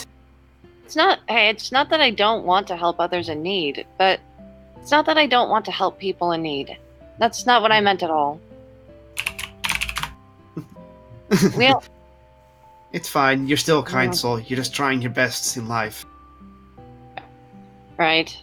I kind of think back to the last loaf of bread that I still have, and I just kind of pull it out and just hand it to Trip. If you want to give this to someone here before we leave, then you're free to do so. Oh, well, that shouldn't be my act of kindness. That should be your act of kindness. I mean, I understand you want to give things, but it should be your bread that you give to someone. It shouldn't be me to do that. You have a point. I look around, seeing if there's anybody in need of food right now. You just see the same two people that Trip helped out. That's the only two you can see at the moment. Right. Do you, Trip? Do you know who needed food the most? I would think the lady just gave some gold because she said she didn't have any food. The old man, I only gave a blanket, so I'm not sure he's hungry. But I'm almost sure that the woman wanted to get some food. All right. I kind of tear. Let's see. I kind of the loaf of bread in half. Sure, it's even. Okay. All right, and then I kind of get out of the cart for a brief moment and kind of give one half to the lady and the other half to the old man. They both look at you with this surprised look, and then you just see them just beginning to just sort of. They just eat that just absolutely as fast as possible. They're not even caring about what mess they make, what crumbs fall on the floor. They just eat the bread and they just look at you with this sort of generous smile. Even the old man, who was a bit grumpy and things, is just surprised and taken a bit back by the fact of this kindness. And you see them both look, and the gentleman walks up to you and goes, I don't think no one really around here gives much a damn about someone like us. Thank you, I guess. You're no problem. You're welcome. Just doing my part to help out. Well, if you want anything back, I don't have much to offer you. Oh, no.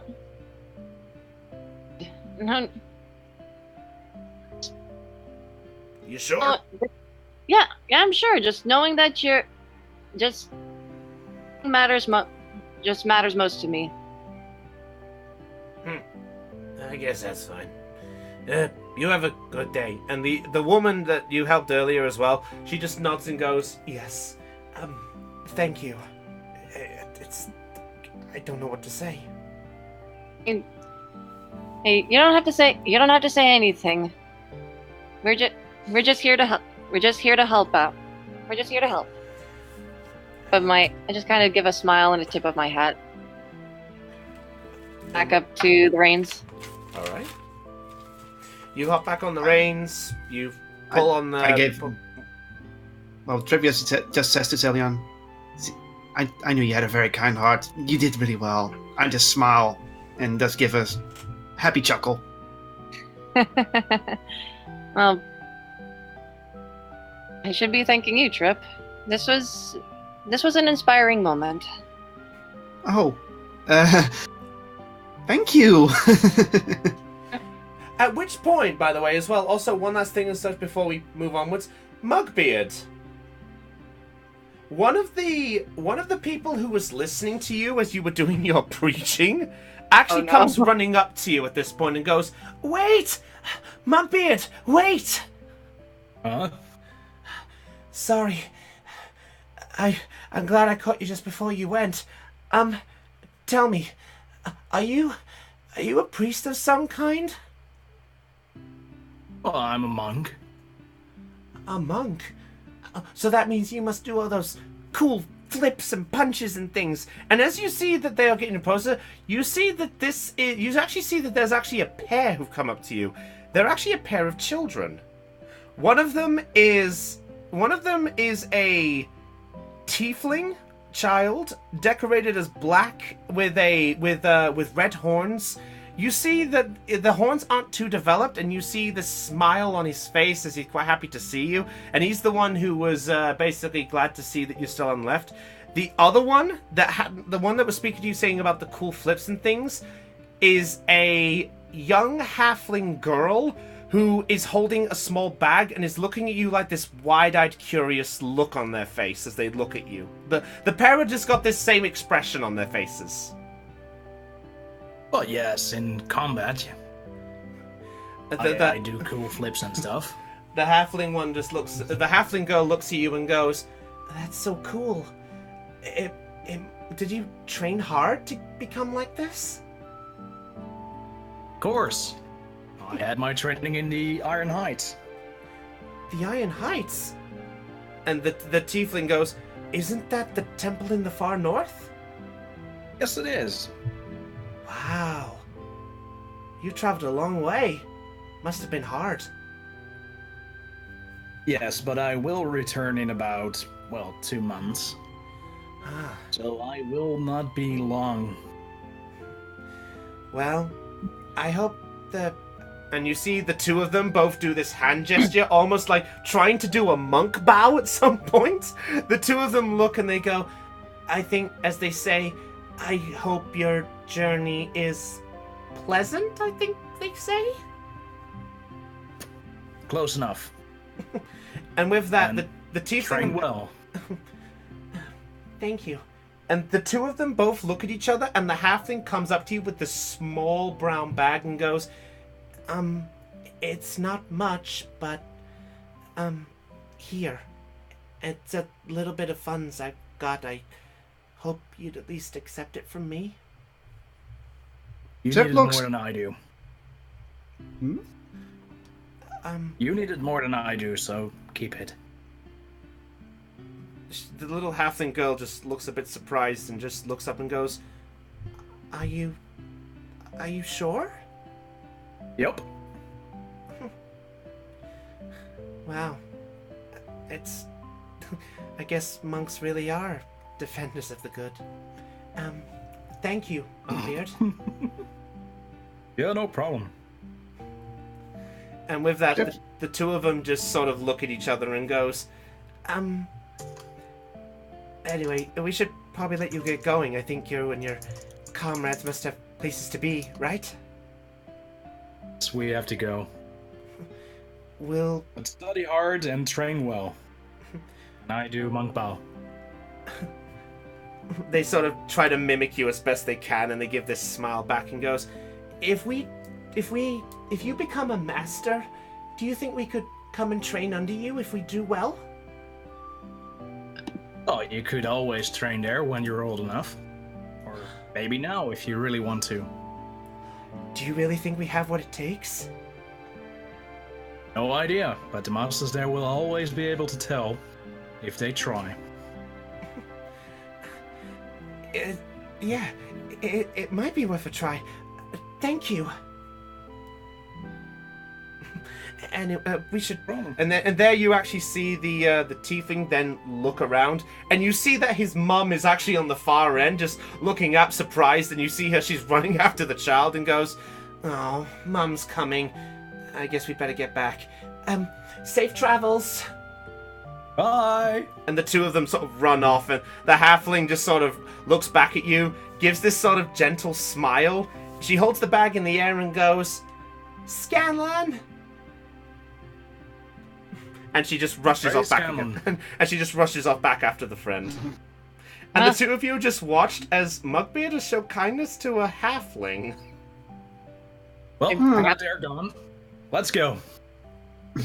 Okay. Oh boy. Oh boy. I kind of snap the reins. Trip just smiles. I just kind of turned to Mugbeard. To say, well, inspired a young generation. I'm Yeah, not. I wonder if they'll survive the travel to Iron Heights.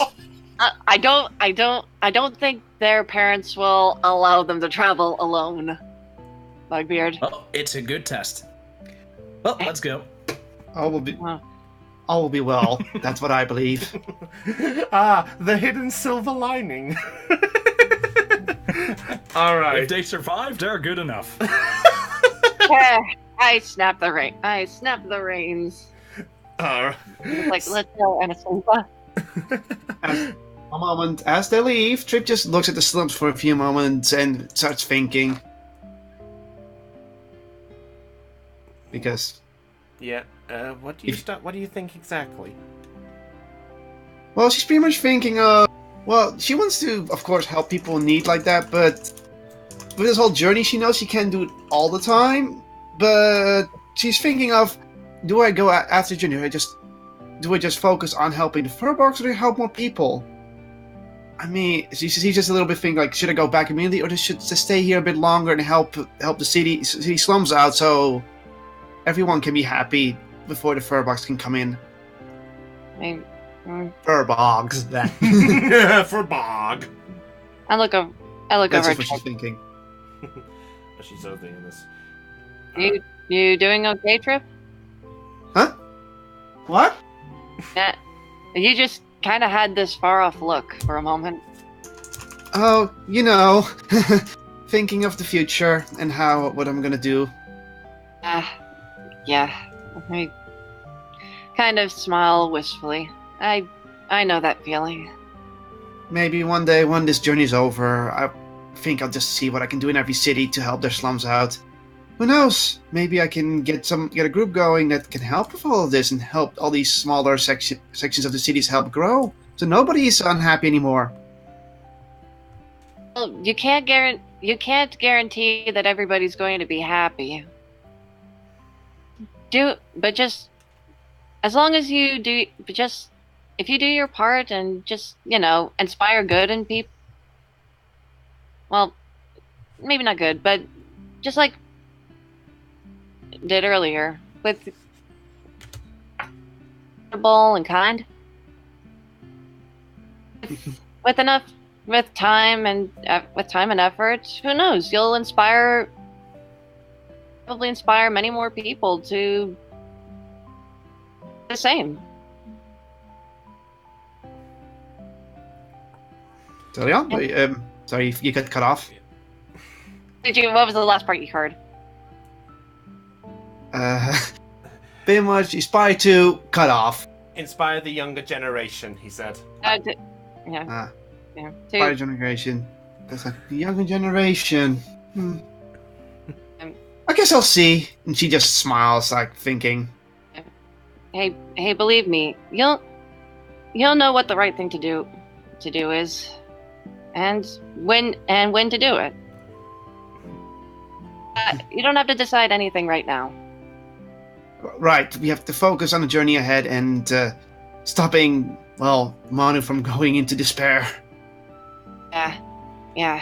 If we don't stop the Black Pen soon, then have, any towns or cities left to save.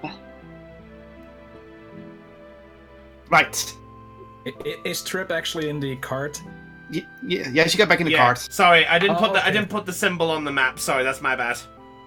Else I would have just pushed Trip along like, yep, exactly. Let's go. Let's go. I didn't put these emblem, but it's fine now. No, she did get back in the cart after doing the charity. All right. So you guys are making your way down the western road out of Solstice, and you're on your way to Jing. I'll say after a good few days, obviously with the usual make the trip and then getting a nap and taking times. I'll say that you get a good distance in, and it'll be about half a day's travel from the bit where you are. And I'll say for now, uneventful, maybe the odd sort of thing. I will say, for the sake of, for the levity, I'll say it will take you, if you have any rations amongst you, because it's a bit scarce to find food, if you have rations, I'll say that you go through at least 2 days' rations. Alright, I've got... Can I? Yeah, I've got 7 days ration, so I'll take away 2. Fair enough. What's up, Cop? Only have 1 day ration, but because she's a fur bug, she can talk to plants and find, nutrients easier. So nature check and that kind of thing. If I need to throw for nature checks for each day. I'll tell you what. I'll say if you want to do that. I'll say 1 day you should be all right. You could use the rations, or if you want to try nature on both those days, you can make both days. Okay, so do 1 for the first. Nature is +4, so... And if I fail, I'll eat the rations. Yeah. 15, that's just what you needed. So that one goes... So 1 day you're fine, you find some nutrients to help out there, so roll for the second. 16, okay. You don't go through your rations, you're perfectly fine. Oh, I'm going to do the same then.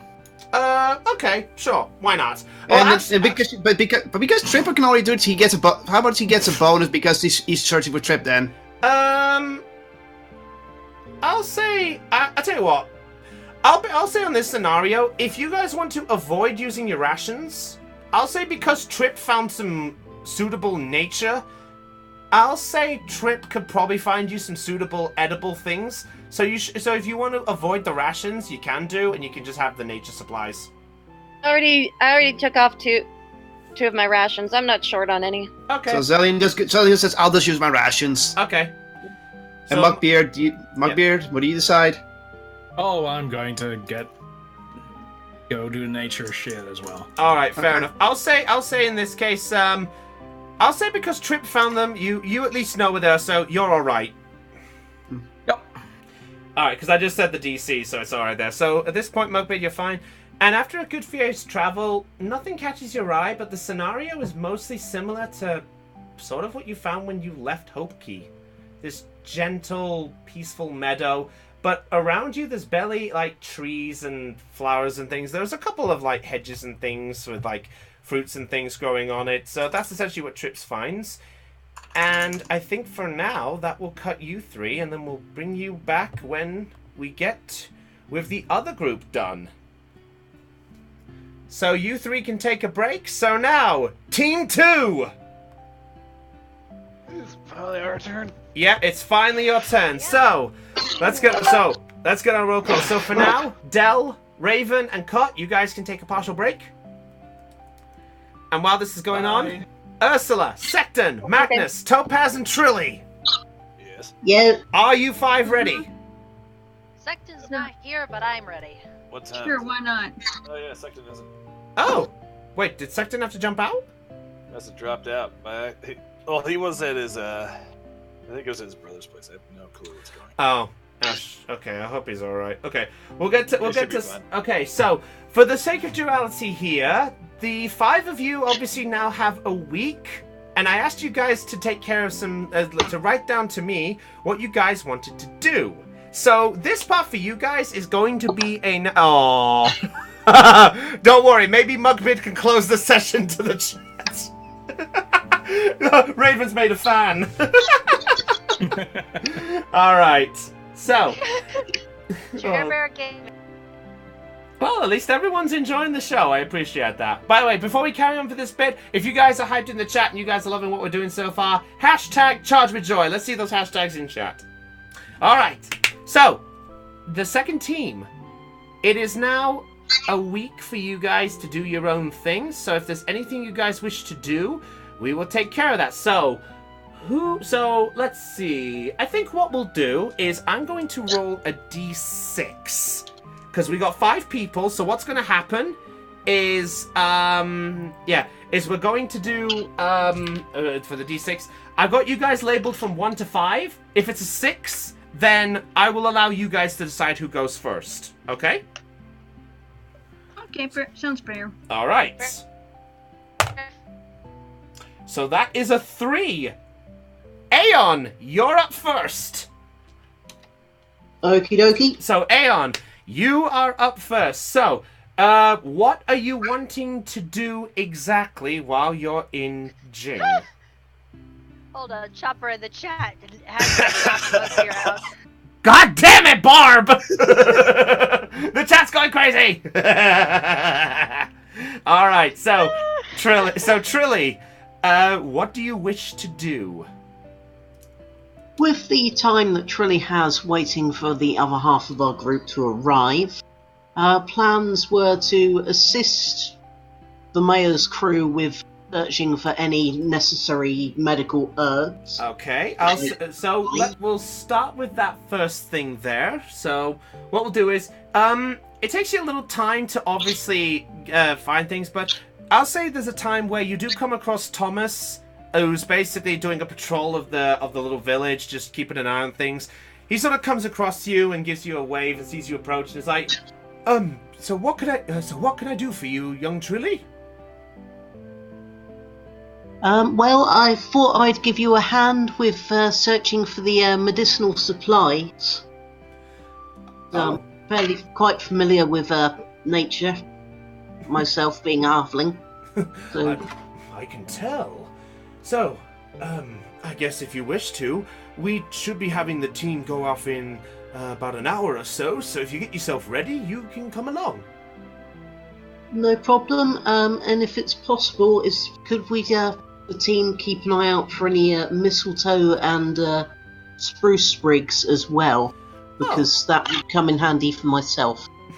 Well, you'd be happy to know that you should be able to find some sprays running around here. Mistletoe might be a little scarce, though, but we could have a look around and we might be able to find something. Fantastic. I will go get myself ready then. Alright. So, it takes you a little bit of time, and I'll say you get yourself prepped. You do meet up again then with Thomas, and you go to the southern areas, past the bridge that leads to the entrance, as if it's the route where... Basically, it's going to be the route where the others are going to be coming up from. They're not there yet. But you make your way down the southern path area, and along the way, on that down area, you do come across, if I find my areas here, my extra book. Okay, yeah. So, south of Jing, you do find a little area that they have found. Well, that's close by. It's kind of like a herbal sort of area, or like a forest area. You actually do find... bloody hell, where's my name gone? Damn it. Ah, here it is. You find the Templar Forest. The reason, and you see Thomas look over and goes... The reason this place is called the Templar Forest is this was a famous place where, well, where priests and clerics would come to try find divine energy.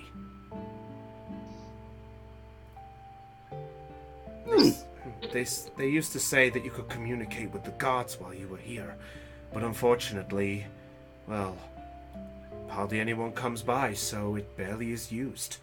In the recognition, we kept this place as fresh as we could. But it seems that the ground itself is keeping us fresh, so maybe in a way it's the gods thanking us? Could well be. I mean, I'm not a priest or anything, but I do worship the Wild Mother.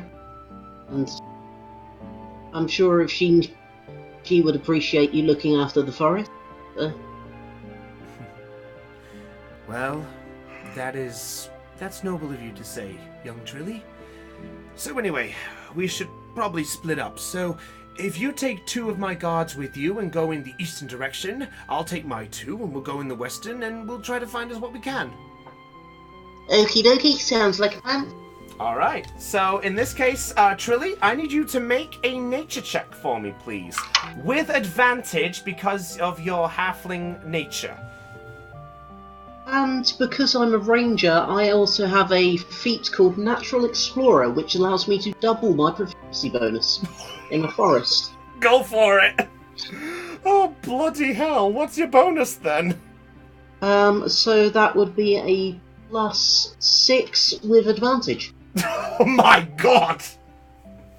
+6 with advantage. Oh my. I'm just basically going to walk out with a giant bush at this point. We'll find out. Natural 20, it'll be a fucking tree. Yeah. I'll just drag half the forest behind me. Roll it then.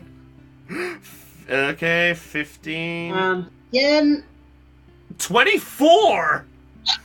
Okay, so with relative ease, you manage to look through the bushes and you find a lot of very, very powerful herbs that really work well for medicines and potions and things like that. You see a good few other little nature supplies that are mostly even used for like cooking and stuff like that as well. And you do manage to find, in the search of things, you do manage to find, because you got higher than a 20, you actually do find some mistletoe. You do manage to find 3 little lumps of it close together, and you see that they're sort of growing in one spot. So if you want to take them, you have 3, or if you want to leave any, you're welcome to do so.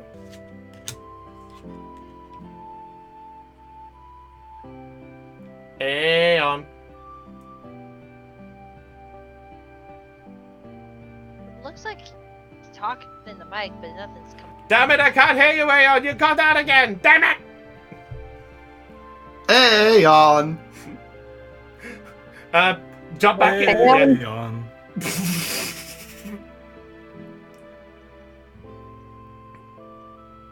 Are we good? I can't tell. I gotta load up Discord. Oh, he's speaking again. Damn it, Aeon! If it helps, I can't hear him either, so. Dang it. I don't think anybody can. Nope. Oh, jeez. Alright. Issues. Tech issues, ladies and gentlemen. Sorry about this.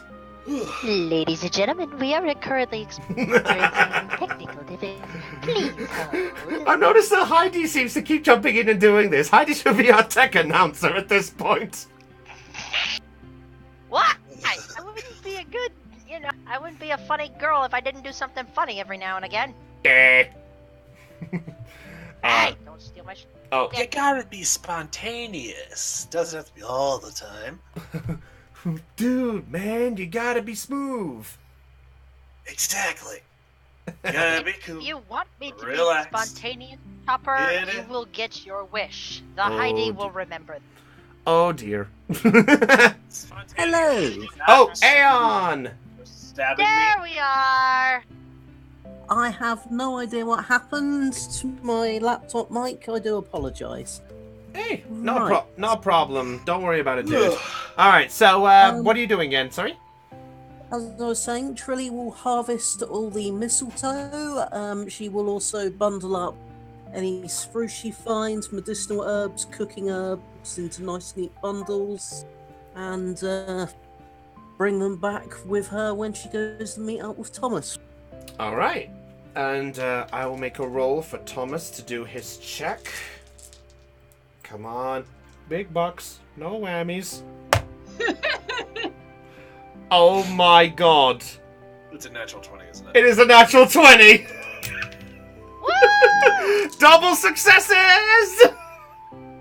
Natural 20! Good lucky bastard here.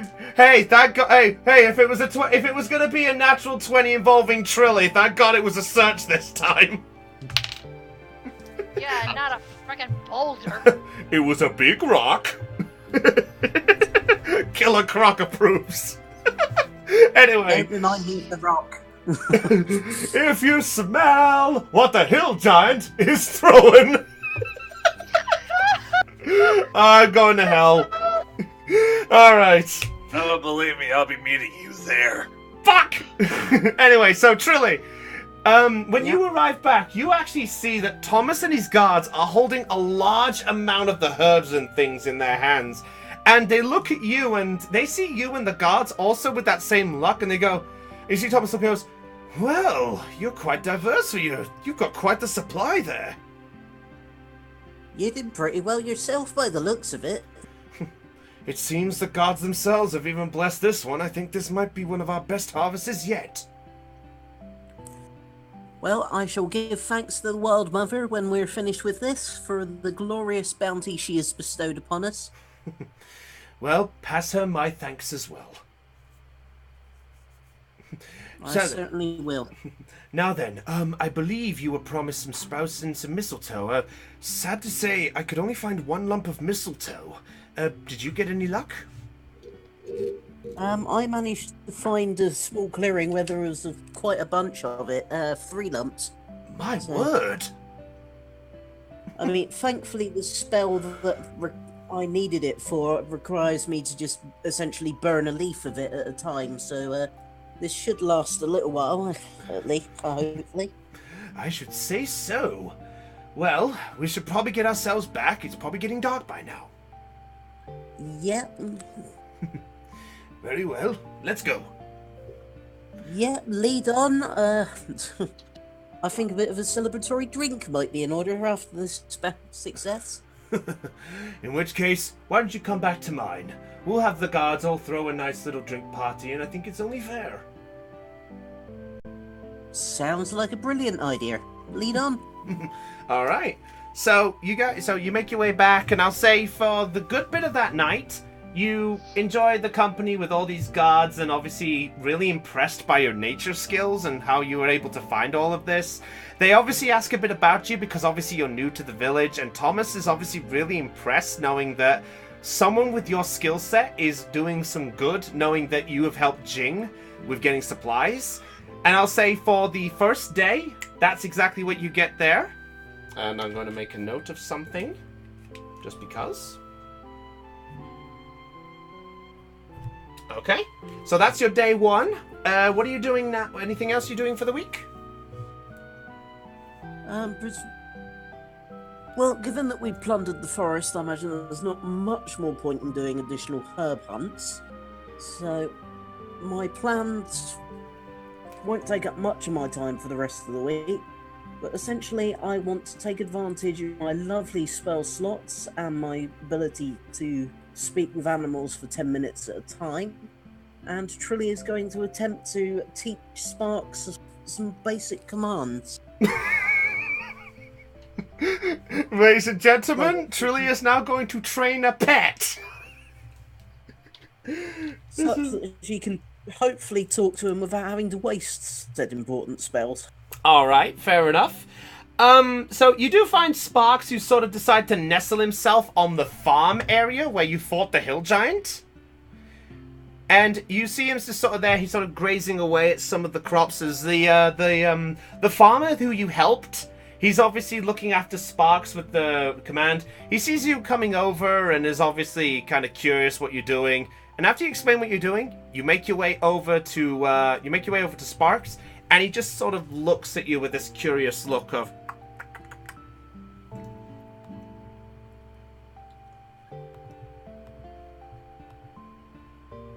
so, you're using Speak with Animals with him, yeah? Yeah, I will use my first one of the day, and I will say, "Hello, Sparks." Hello, Trilly. It's good to see you again.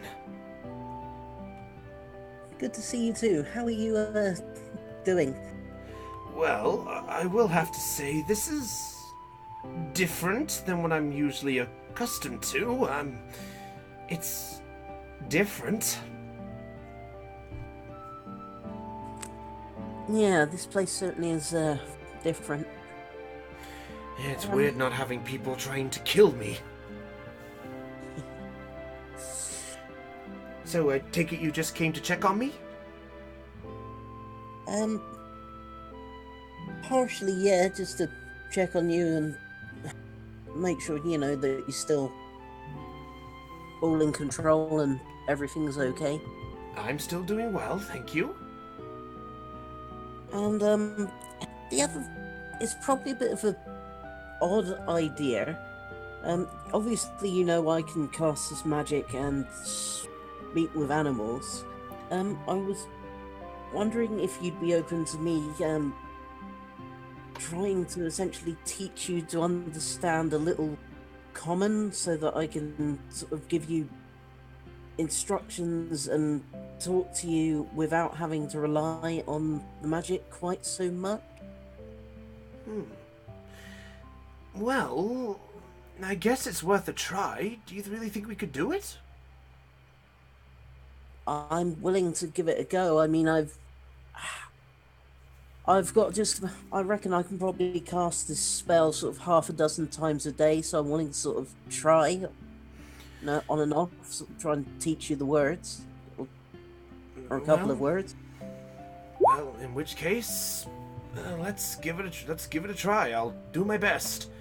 So, Trilly, if you're going ahead with this, let's see, how are we going to properly do this? So, now I need to know this. How many days are you going to try, or what are you going to attempt with it, though? That's the thing I need to ask you. Are you trying to go the whole week, or just a couple of days? Well, with 6 days left, Trilly has got 6 spell slots, which means essentially I can keep this up for an hour.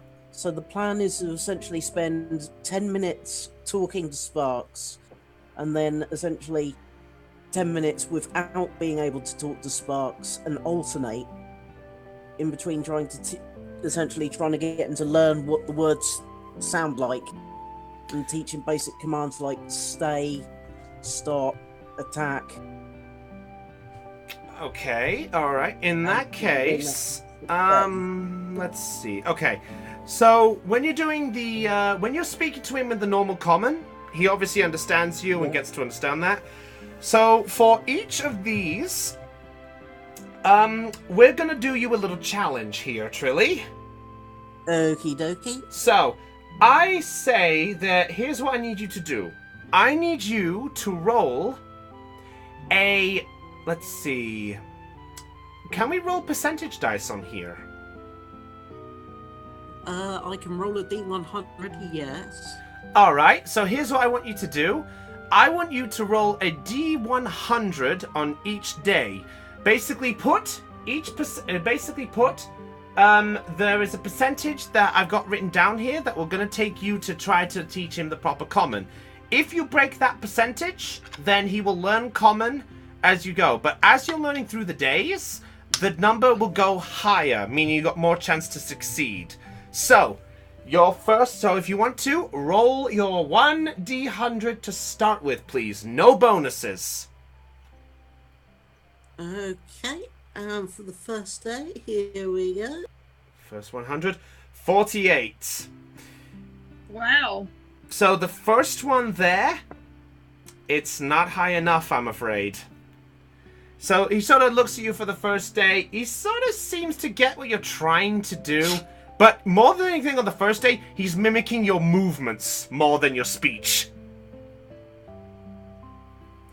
Okay, so teaching him how to stay, not quite going to plan just yet. Okay, day 2, roll. Day. Alright, if you go in day 2, natural 1! Nope. He's forgotten everything before him already. Yeah, he's forgotten it, so he has to do it all over again. A T100. Wow. A 1% chance of rolling a 1. Even that, oh my god. That's a first. Screw you guys. Yeah, it's a 1. All right, so he's forgotten it. So it's gonna be a little bit higher for day 3. Avandra can kiss my baffling butt. Right, day 3. Oh wait, 59. That's good. It's not quite there, but he does sort of remember what happened on the previous day, and he sort of slowly begins to recognize the movements and follow the commands just a little bit more. Day 4, roll again. Okay. 9. 9.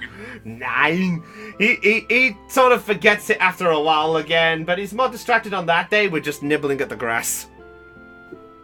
To be fair, Trilly didn't think this was... I thought this was probably going to be a long shot, but it was worth a try. So, wait, you said 30? No, not quite. You got back some of the commands again. So, I will tell you right now, because of how this is going, Trilly, is this your last roll of it, yeah? Yeah. The last roll you need to get, if I do my maths on this end, you need to get a 70 or higher. Roll that dice. Let's see what we get. Don't waste my week. 31. No. As the weeks goes on, he's sort of thinking. I will say, based on how things have gone, I will say that he has learned at least one word of common, but one word of common of basically command. So, Trilly, I will say I will allow you to choose what one word command you want Sparks to know. So the options you have is you could either have move, attack, run, stop, or get in. Basically, because obviously you have the cage. So I'll say it's one of those commands.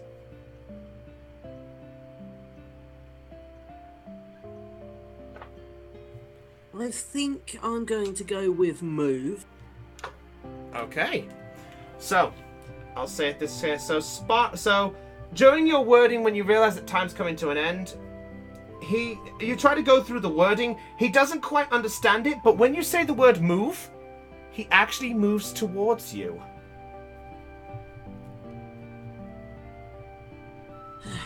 Well, that was a long, difficult week, but yeah, I think I'm quite satisfied regardless. And at that point, he sort of replies and goes, move. You got it, buddy. Oh. Move, move, move. He sort of chants a little bit, and you actually hear a cow in the corner go, moo, moo.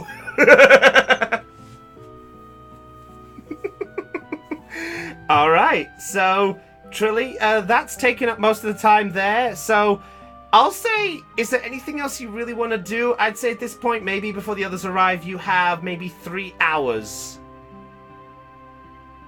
To be honest, between the herb hunting and the hour-a-day training Sparks, I was just gonna have Trilly doing like odds and sods around the village for anyone who needs it. Okay, fair enough.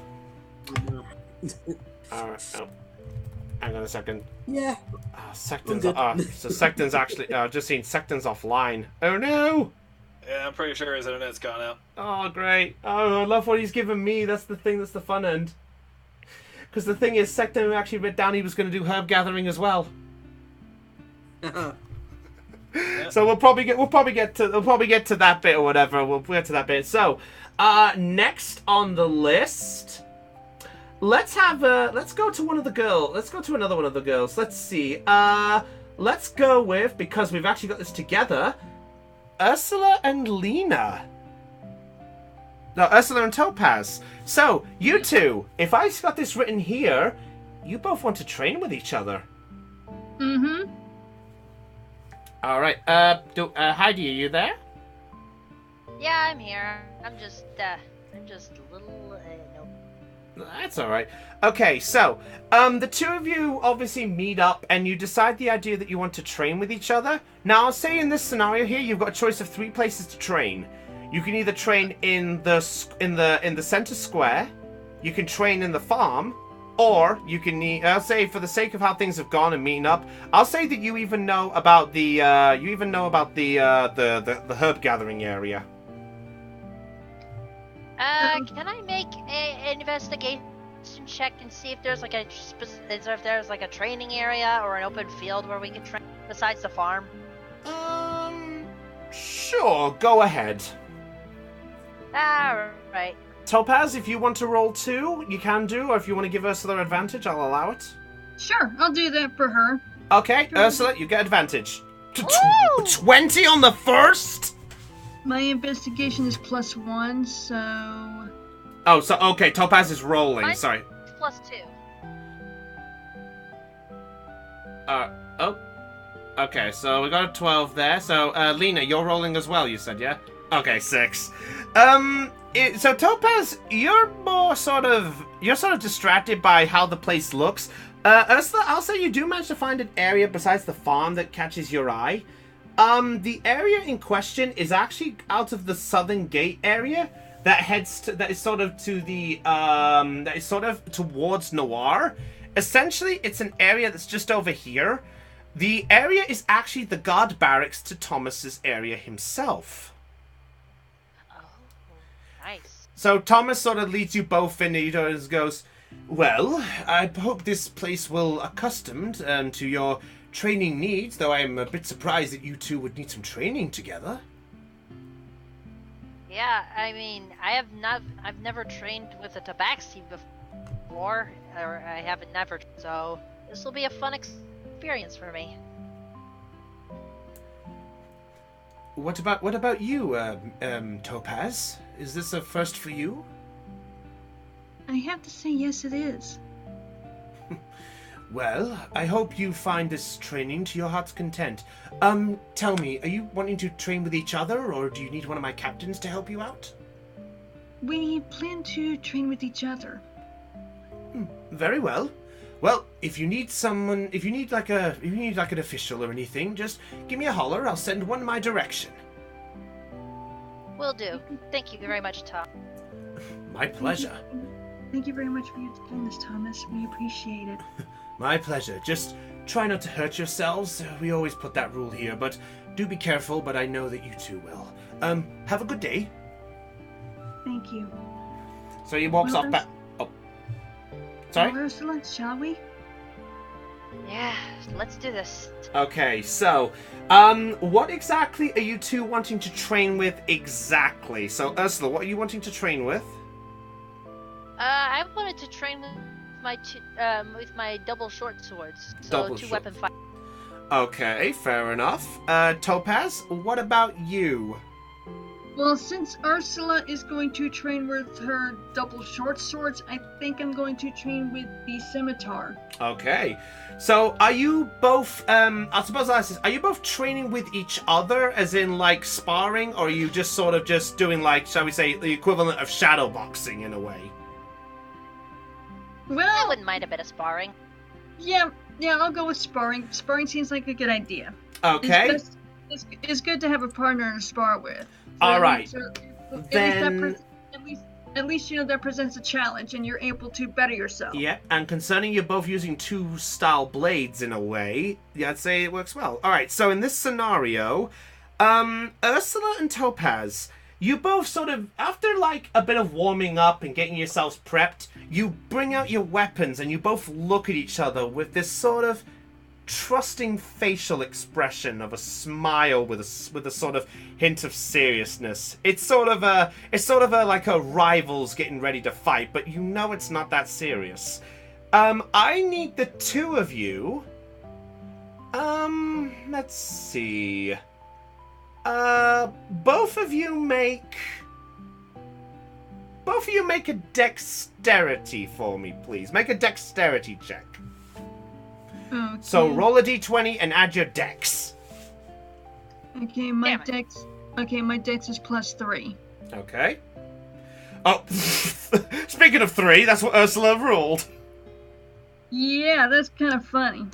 Well, we'll find out what it works on your end.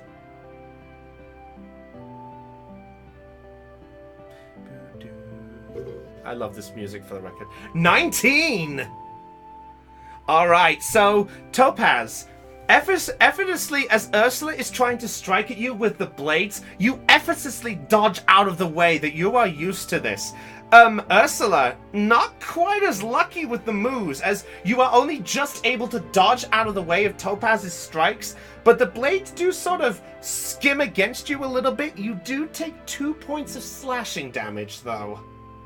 Can I use my cunning? Can I use my uncanny dodge? Sure, I'll allow it. All right, so I take half the damage of attack. Yep, so you I only half take- the attack damage. So 1 point of slashing damage. As Topaz, as she's dodging through, you sort of skim, as she sort of jumps back, you skim her chest a little bit, just with the tiny tip of the blade. And Ursula, you look down and you see, right where your chest is, you do see like a tiny rip where the blade has sort of cut you. And there's a little small speck of blood. As Topaz, you look and saw that your blade accidentally connected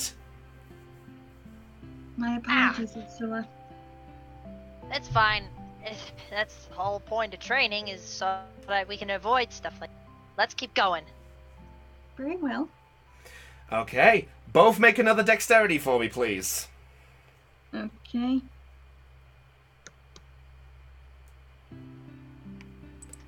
You can see why I said dex. 14 and wow, okay.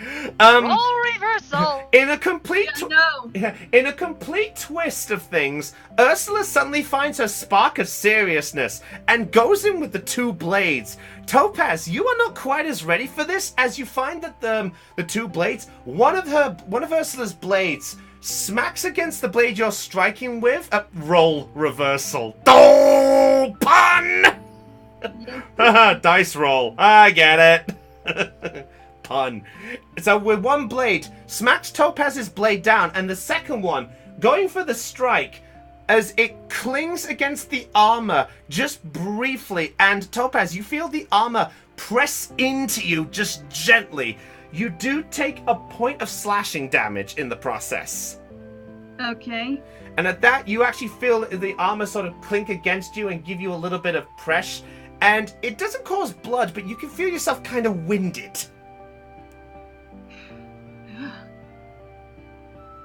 Well, How's that? Pretty good. I'm impressed. You're not too bad yourself, Tabaxi. Topaz. Thank you. At this point, the two of you do notice that there's a figure who comes out into the yard. You see this rather smart-looking armored official. He's wearing a full plaid of silver armor, almost the same material as what Topaz has.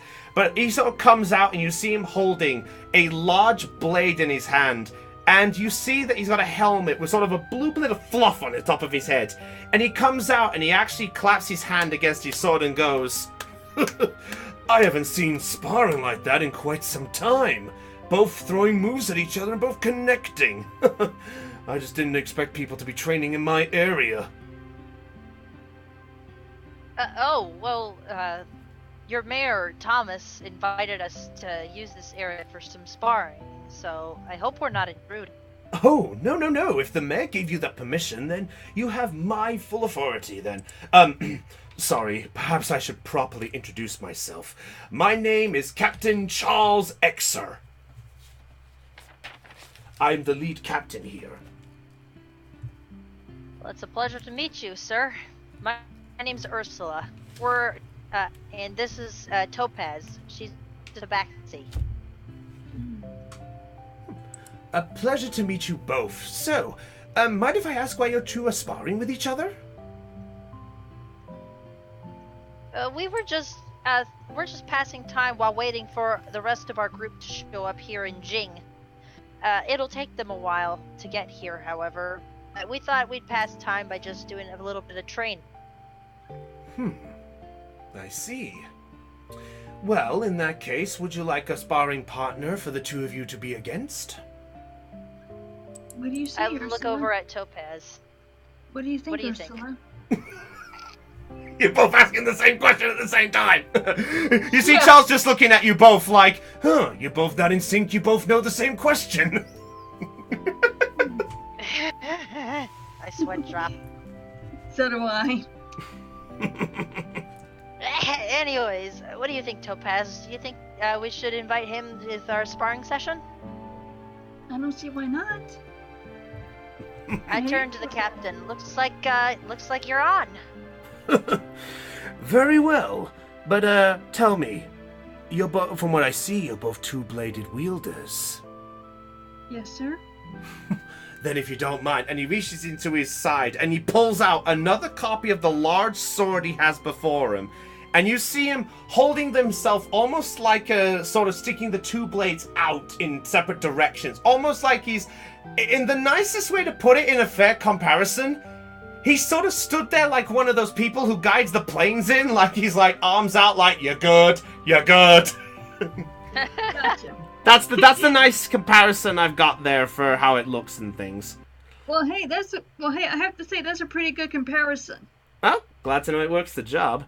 And at this point, he sort of looks at you and goes, "Well then, come at me then. You two can have the first strike."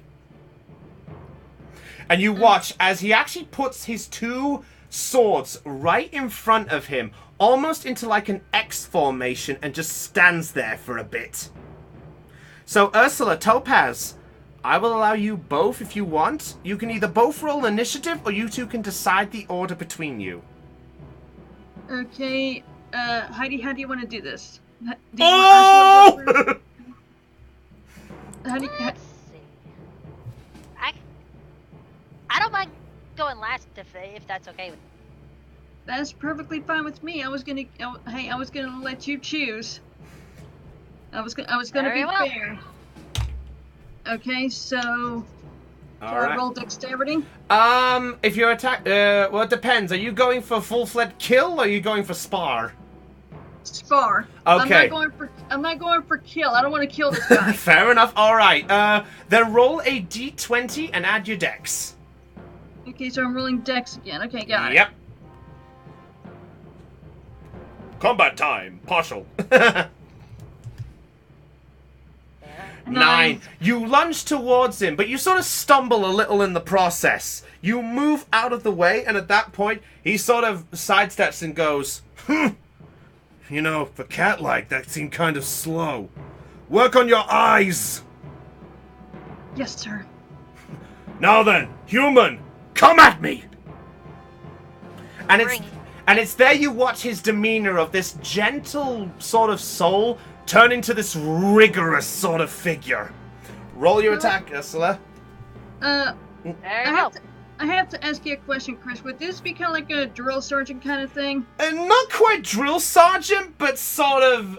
I'd say more like a tough teacher than a drill sergeant. Oh, okay, gotcha. Yeah. All right. So Ursula, you're going for the. That's dexterity, right? Yes. If you go, it depends. Are you going for kill or spar? Spar. Okay, then roll dex. 6. Oh, well, this is working great. Then at this point, he dodges out of the other way after he sees you goes, and at this point, he looks and goes, You're obviously you're not used to the weight of your swords. I don't use short swords often, sir. Well, then, if you don't mind, allow me. And he's actually going to make 2 spar attacks on the 2 of you. So in this case, guys, he's going to roll his... in fact, I'm going to use my black dice for this one. I'm changing my dice. I used red ones, now I'm using black ones. Alright, so... yeah, black. Trip, no. So, first one, he's going to make 1 sword swipe at Topaz with the spar. Just let me know your armor class, by the way, just so after I roll it. So first, my armor class is. Let me double check just to be safe. Okay, my armor class is 16. 16. Okay, so he got a 12 on that one. So he swipes with the blade at you, Topaz, first, with you sort of flat on the ground. You swipe out of the way as he slams the down on the ground, and he goes, "So not quite too slow, are you?" No, sir. Well then. How about... He's going to stripe at you, Ursula, with the other. That is 16. 12. So at this point, he swipes with the other one. You sort of try to get ready with the guard, and he slams against the sword, and he pushes you back with the blade going almost to your neck, and sort of goes... No! The weight of your sword depends on not just the strength of your arm, but the strength of your will. Tell me, what is your willpower? I just kind of glare at him like, probably stronger than what it was 5 minutes ago. Then give me the best you've got. All right, so now you two decide your order, and you can attack again. Okay, Ursula, would you care to go first? Sure. All right. All right, D20 plus the dex, or it's D20 plus strength if you really want to try hurt him. Well, my strength is 0, so I won't probably do much anyways. I do. I think I'm gonna try strength, but not to kill him. Okay, 11. You sort of push the sword back just a little bit. Not enough. He goes, show me more of your will. Show me the drive that drives you to fight. Alright, Topaz, roll your one now. Okay, I think I'm gonna go with strength just to check. Okay. Just for a test. Alright, so d20 plus strength. Oh my god, we're actually going to do some damage, I think. Okay, let me do this and let me check my strength real quick. +2. Okay, so let's give it a go. 16 hits! Only just hit. So Topaz, noticing the opportunity, you decide to go for the spark approach, but realizing how close the blade got to Ursula's neck, you instinctively go for a strike. But instead of going for a spar move, you actually sort of strike at the back of his armor. Roll a d6 for me, please. You want me to roll a 1d6? Okay. 1d6, yes. I'll say because you guys know this is a spar, I won't let you go full damage, but just roll the d6. 3. So he takes 3 points of slashing damage in the back. Is just striking someone in the back, eh? Tell me. It was an opportunity. I took it. Well, at least you got one bit of smarts, Cat, but there's one thing you've missed. That is? It's alright to strike at a weakness, but if you can't protect your friend's weakness, you haven't got much to go on. So he's gonna make the first one on you, Ursula. That is a 19. Oh god, that's a 12. Can I use my uncanny dodge? Sure, he's gonna go for the... So because of how the sword is positioned, he is gonna slightly cut at you. Oh, fucking hell, that's 2. So Uncanny cuts it to 1. So at this point, he sort of pushes the sword back against you, and the tip of the sword just touches your neck just gently, and a drop of blood drips. So I've got your friend pinned. What are you gonna do?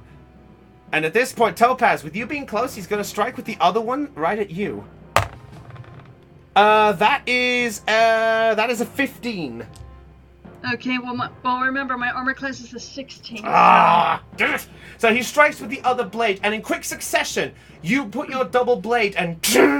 So in this weird scenario, he's got one hand with the blade at Ursula's neck, and now the other hand being pinned down by Ursula's by Topaz's other blade, and he's sort of stood there and sort of like doing like a diagonal stretch. He's just like, all right. So one more attempt. I need you both to roll the dex in your own time, whatever you want to do it. Okay, Ursula, would you care to go first, or do you want me to? How about you do it? Okay. All right, Topaz, go first.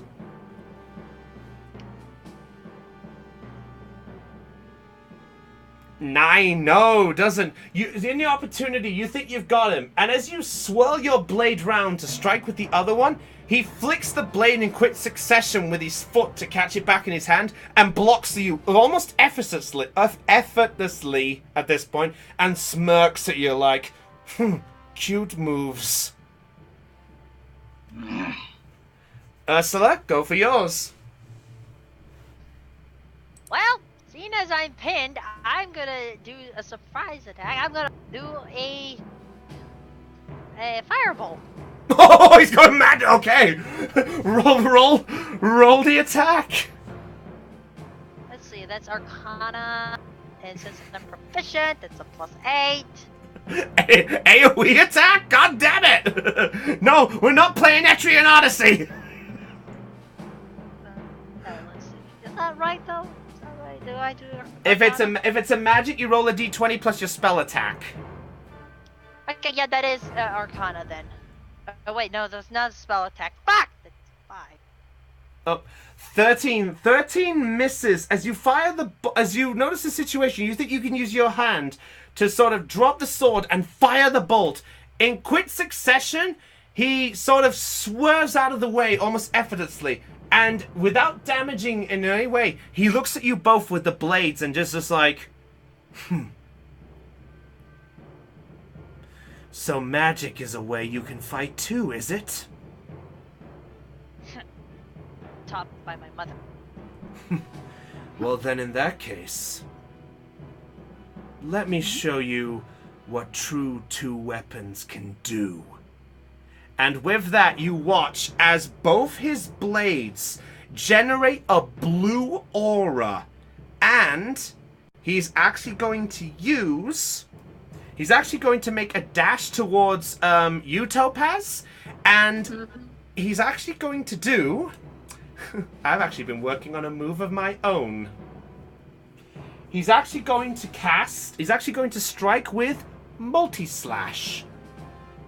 Wow. So, Okay. multi-slash, so roll this.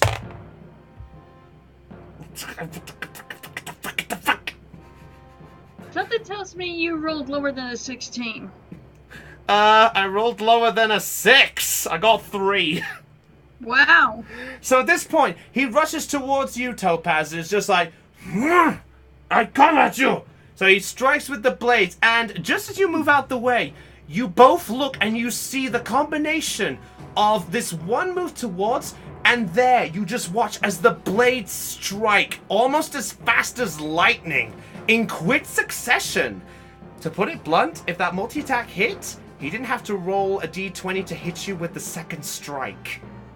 Wow. So what did he do it onto if he missed me? So he didn't do any damage to you, but he essentially swinged around in the air, essentially. But you both watch as this effortlessly moves just complete out of succession. And he looks at you and goes, this is a technique that I learned from when I was growing up. I call it multi-slash. You strike at one specific point of the armor, and then, without your enemy even having a chance to blink, without even a chance to guard or even dodge, you can strike in quick succession. If you wish for me to teach you this move, I can do so. I would be honored to learn it. Be warned, though, it will not be easy. Do you two wish to try? Ursula? I just give it a long, hard think. Clench my fist. Whatever it takes to become stronger, I'm willing to do it. As am I. Very well. Then, we will continue our training tomorrow. Get your rest and meet me back here. Yes, sir. Just remember, you will need both your blades at full power. So rest up, and we will take it from there. Yes, sir. Yes, sir. All right. So at this point, I'll say, right. So let's do a little bit of interesting thing here. So, Ursula and Lena, I'll say for the sake of this, if you're going for the tool training of this, we're gonna do exactly the same thing for you two. Okay. So, Nice.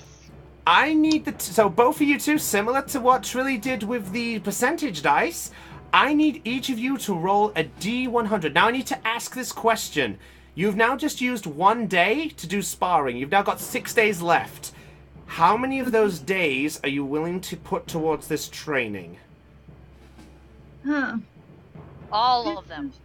All 6 for Ursula, Topaz? I'll do the same. All right, all 6. So it's the same as before. So essentially put, the longer the days, the higher the number you need to get to pass. So, Ursula, Topaz, roll 1d100 minus your modifiers. So just a d100. Okay, I'm gonna go first. 61! Wow! Okay, Okay. how high did I have? Okay, how high do you have to get in order to? Well, because it's a new technique in this, still not high enough, I'm afraid. It's good, but not high enough. So in the first day, you watch as Charles sort of he takes you through the movement speed. Topaz, you click on it kind of quickly with some of the movement. Ursula, the weight of the sword is still a little bit tough on you, so it's a bit hard for you to get it right on the first day.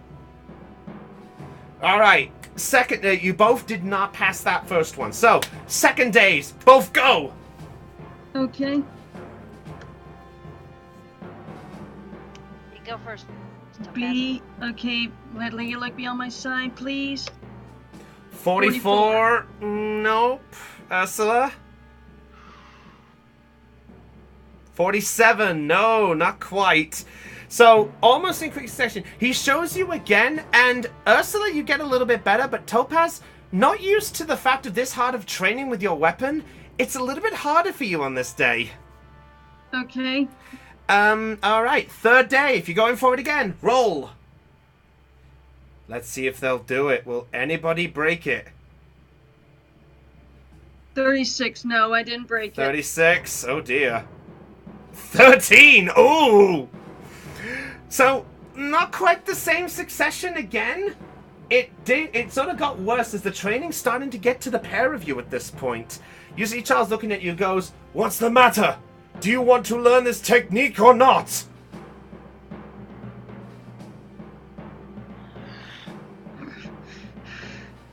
Then show me that drive. The drive that brought you here. The drive that guided off Titan. The drive that shows me that you are masters of 2 weapons. Roll again.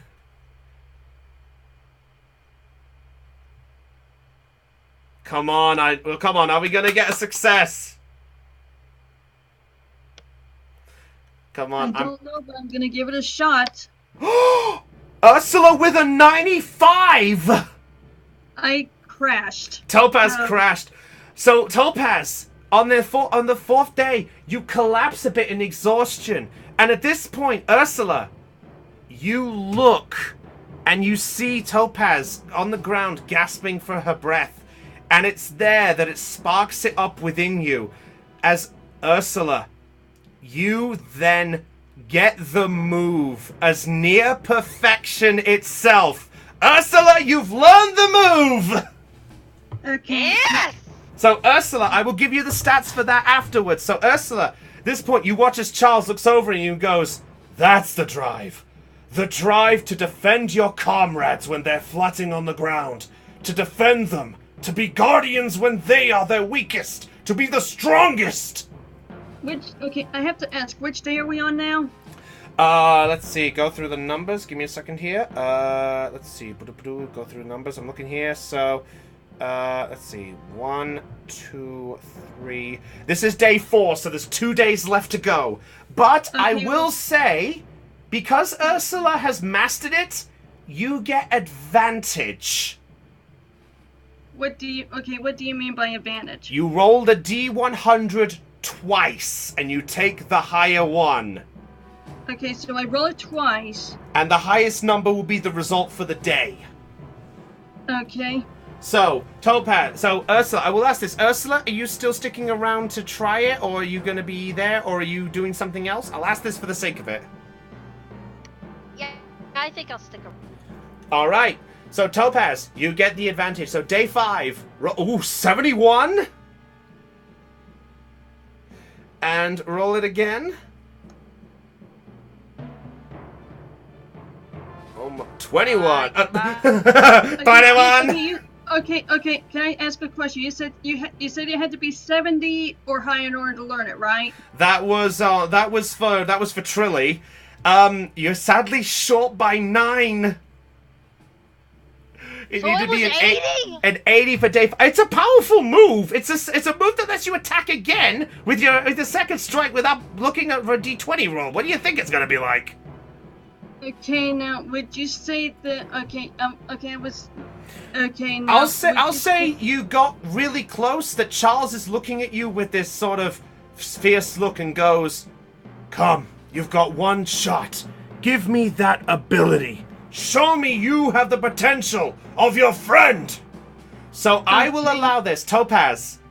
Yes, sir. You can, for this one, I will allow you to roll the D1. I will allow you one of 2 things. Okay. You can either A, have the advantage roll again, or B, you can roll the D100, but I will allow you to add your dexterity modifier to it as well. Okay, I'm gonna go with option B. You're going to take the dex option. Okay, Yep. so you roll 1 D100 and you add your dex.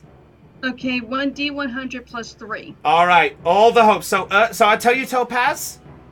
11. No, I didn't get it. No, I'm sorry. Do you have inspiration? Huh? Do I have inspiration? Okay, hang on Yeah. a second. Hang Look on. near the top. That lets you roll again.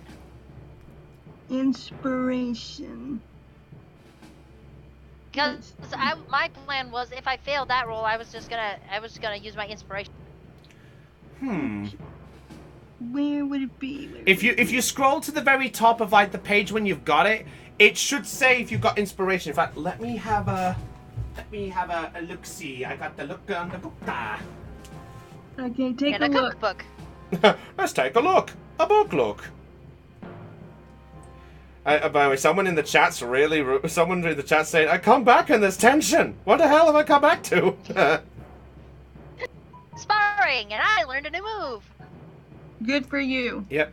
Topaz has inspiration, so you can do it. So what you can do is Okay, what's you okay, can. I have to ask, what's my inspiration? So the inspiration will allow you to roll 1 dice of your choice when you use it. But if you use it, you have to take the next roll. Okay, so what do I? Okay, so what do I do? What do I do? So if you want to use inspiration, you let me know, and then what you do is you mark it off, or I'll do it for you, and then you roll the D100 with the modifier again. But you take that, and if it's any worse or better than the 11, it doesn't matter. You're stuck with the next roll.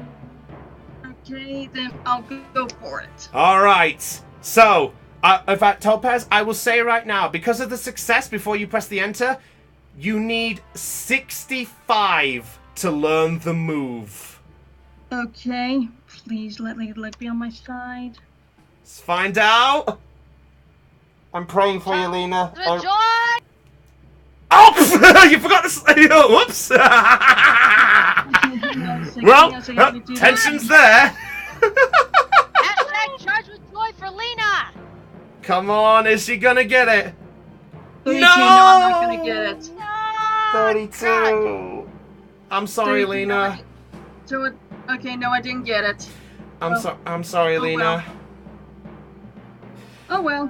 Well, it was the luck of the rolls. I'm sorry. So at this point, Topaz, you watch and you give your absolute best. Ursula gives you the drive to give you the push through the last day. And with one quick push, you try with one last move. But as you strike, you sort of stumble forward in exhaustion.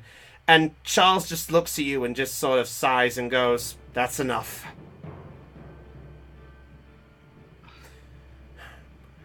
I tried. And trying is always a good path to get stronger. I've given you the best I can possibly do. I'm sorry that it didn't quite work for you, my friend. At least I've learned a lot from you. It is my pleasure. If anything else, I can say that I have never seen somebody with such dexterity with your blade before. Who knows? Maybe someday you'll be able to learn the move. But until then, keep training and keep being stronger. I will. Very well. Ursula, Yes. I have to say, never in my wildest dreams would have I expected anybody to pass my trial. Trial? Okay, now.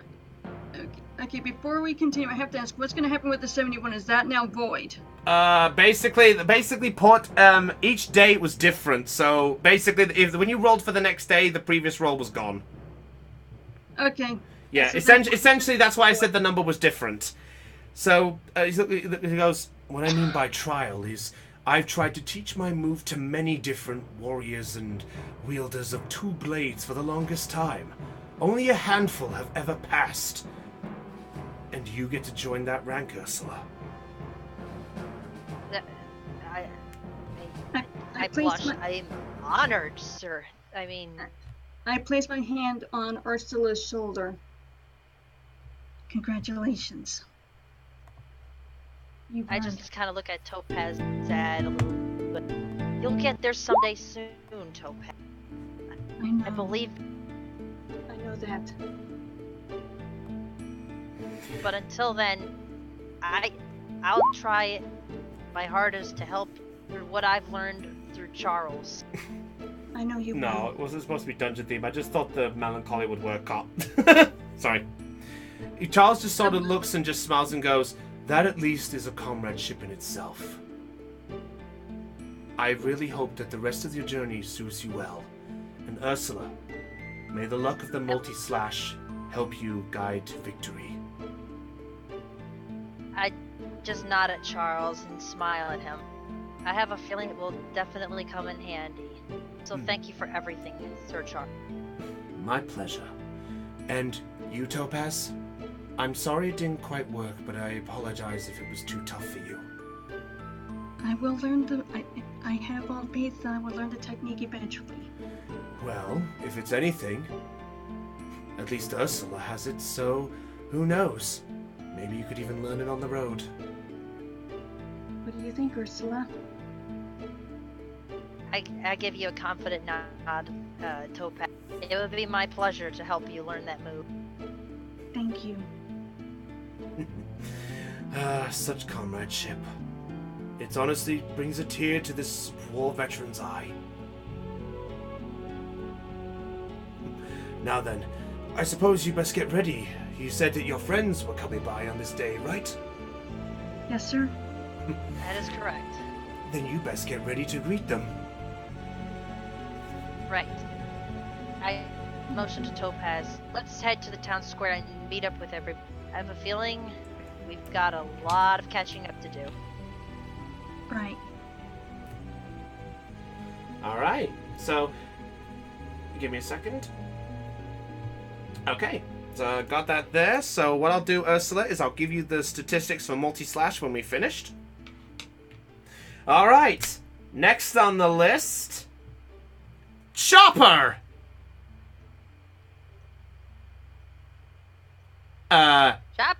Chopper! I'm here. I was in my bed waiting. kept you waiting. This is what happens when you have the bed and your computer in the same room. This is also what happens when you're on a laptop screen with just a light on the side. So, Chopper. So, Magnus, you're up next. So, Magnus, what are you wanting to do with your time? But you know how the town has no defenses? Yeah, I'm gonna fix that. Alright, so you're going to try to build some defenses. By defenses, I mean a wall.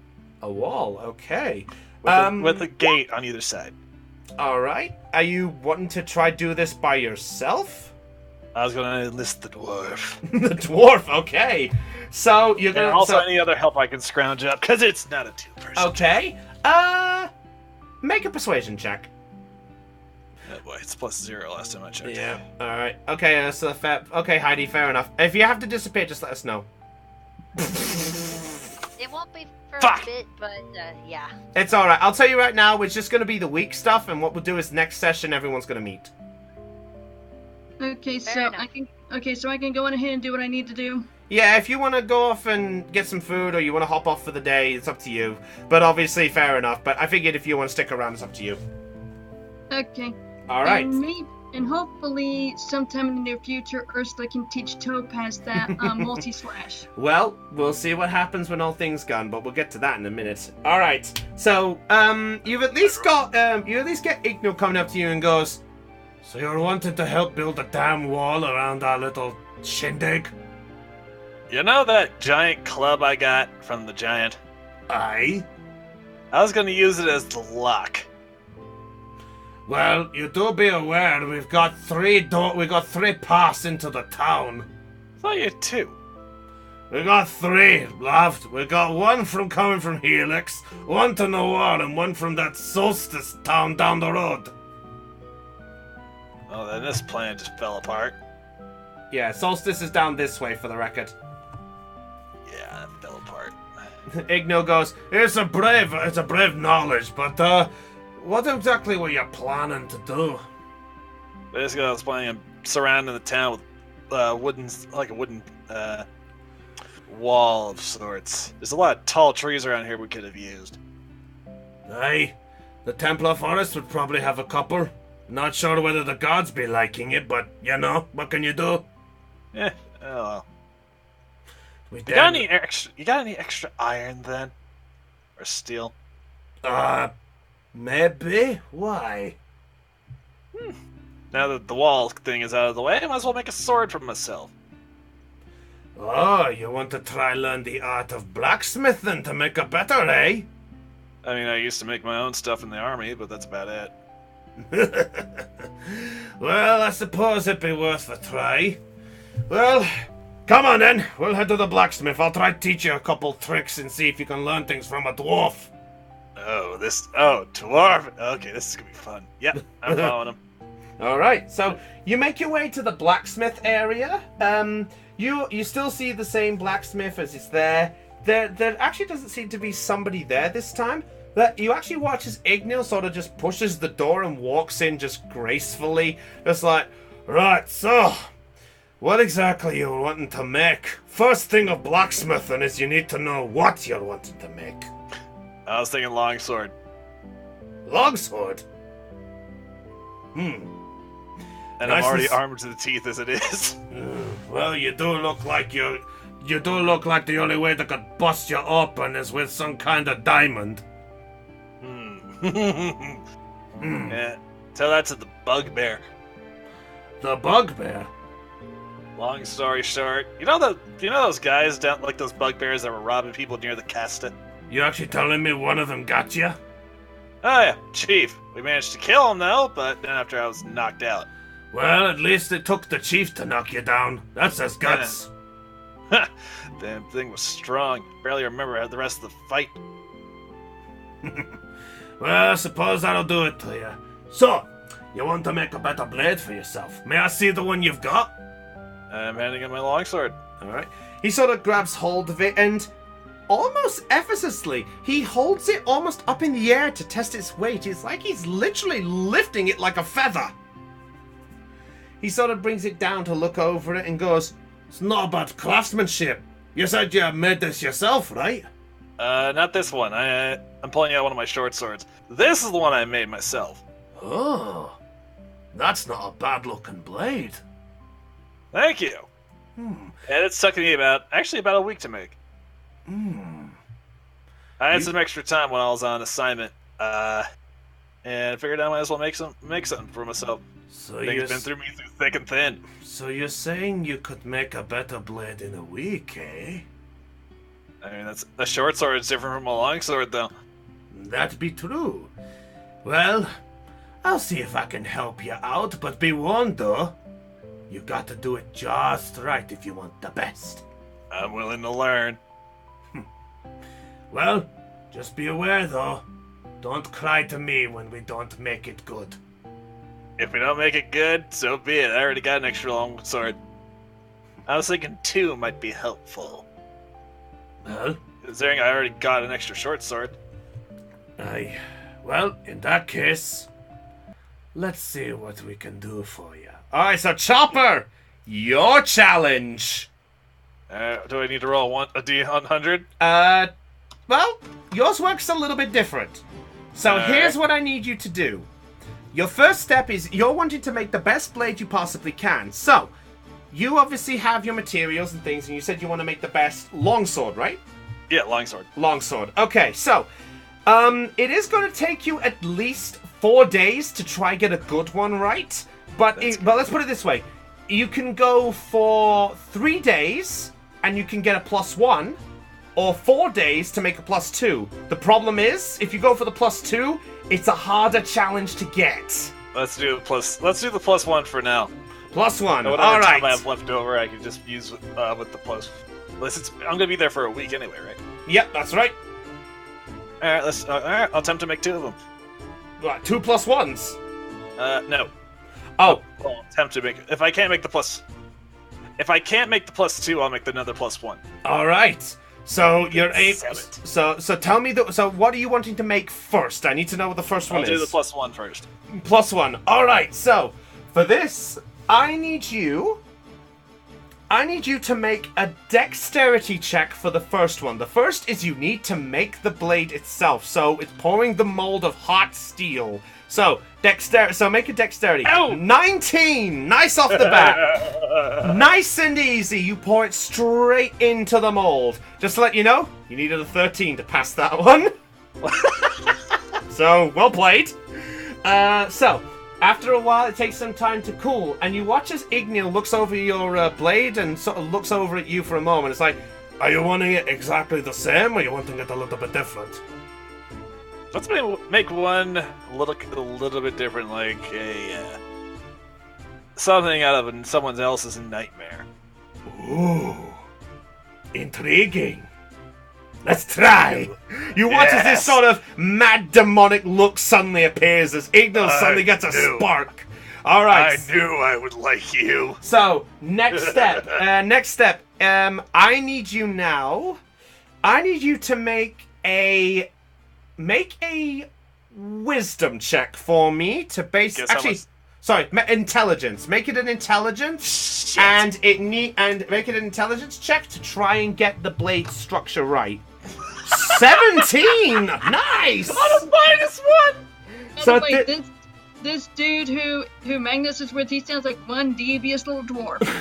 It'll be fun. Magnus likes him. Magnus likes him. All right. So at this point,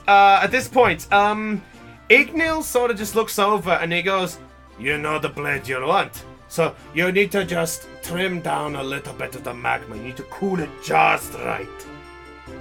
I also have to reintegrate some of it in there to make the center softer and stronger. By the way, Chris, got one teeny tiny little question. Aye. Just out of curiosity. Now, this is just out of curiosity. Mm-hmm. Would you say that I did learn that move that Ursula moved somewhat? That Ursula learned somewhat. I'd say somewhat, not enough to use it in battle, but I'll say if it comes to doing some training, I'll say some perks will come to it, but we'll get to that when it comes to it. Okay, well, just for clarity, so that I know how this works, would you mind sending me the specs on it as well, just so I know how it works? I will send you it afterwards, yes. Okay, thank Yeah, you. but just be aware though, I'll only send you it so you can look at it, but you can't use it in battle until I say so. No, I won't be able to use it because I only used it somewhat. All right. But I do want the specs, so I'll know how it works for whenever I personally use it. Alright, anyway, so let's get back to this. So, Magnus, the third day comes up, and now you watch as Ignil sort of looks over and sort of, at this point he goes, "Well, now that the blade is cooled for a bit, now you need to see how it fares. So now you need to give it a good polishing and making it as grand and sharp as possible." And you watch as he pulls out this giant stone grinder, and it's like this large wheel. You press the blade against the stone, and you turn with all your might. I know what this is. It's a whetstone. That be it. You are diverse with the tools. I was a general. I had to do this all the time with my blades. Well then, let's see what you can do with it. Bring it. So Magnus, I need you to make a dexterity for me, please. Man, damn. That was good. Fuck! Oh no! The three. First, As you push the blade to it, you then you think this is easy. I got this. But then you actually notice that the whetstone is digging into the blade faster, and the blade breaks in half. Well, this is why I'm glad I got a week. And you watch as Ignil goes, "You had to fall at the last hurdle." I know. Alright, once more from the top. Alright, so, first one again, you know what it is? Pour the magma. Fuck, 11. Not enough. You pour it in, but with the recent stumbling, some of it falls on the floor, and Ignil sort of jumps out the way and goes, "You're getting flustered! Focus!" I'll say because you got kind of close to the 13, I'll say there's an opportunity, but you'd have to do well on the other two. Alright, so +1s again? So hold on a second. The other one, it's the intelligence that you have to get the right amount and cooling it in the right way, so I'll allow that. So intelligence, Oh, thank God. 14. You do just about enough to get it right. It looks a little bit weaker than before, but you just have this feeling that it might be okay-ish at the moment. And then Igno looks and goes, all right, Whetstone, one more time. Oh my fucking natural God. 1! This is annoying. Oh, Chopper, I'm sorry. Eh. To Also, answer you your realize question... it doesn't take more than 3 days to make a play. Yeah. By the way, It Zal, takes like Zal, two. to ask you a question, yes. So I'll say in this scenario, you know what? I'll allow you one more attempt. Not to be mean, but I think Magnus is getting screwed. Well, we'll find out. yeah. So I'll tell you what, Chopper. Yeah.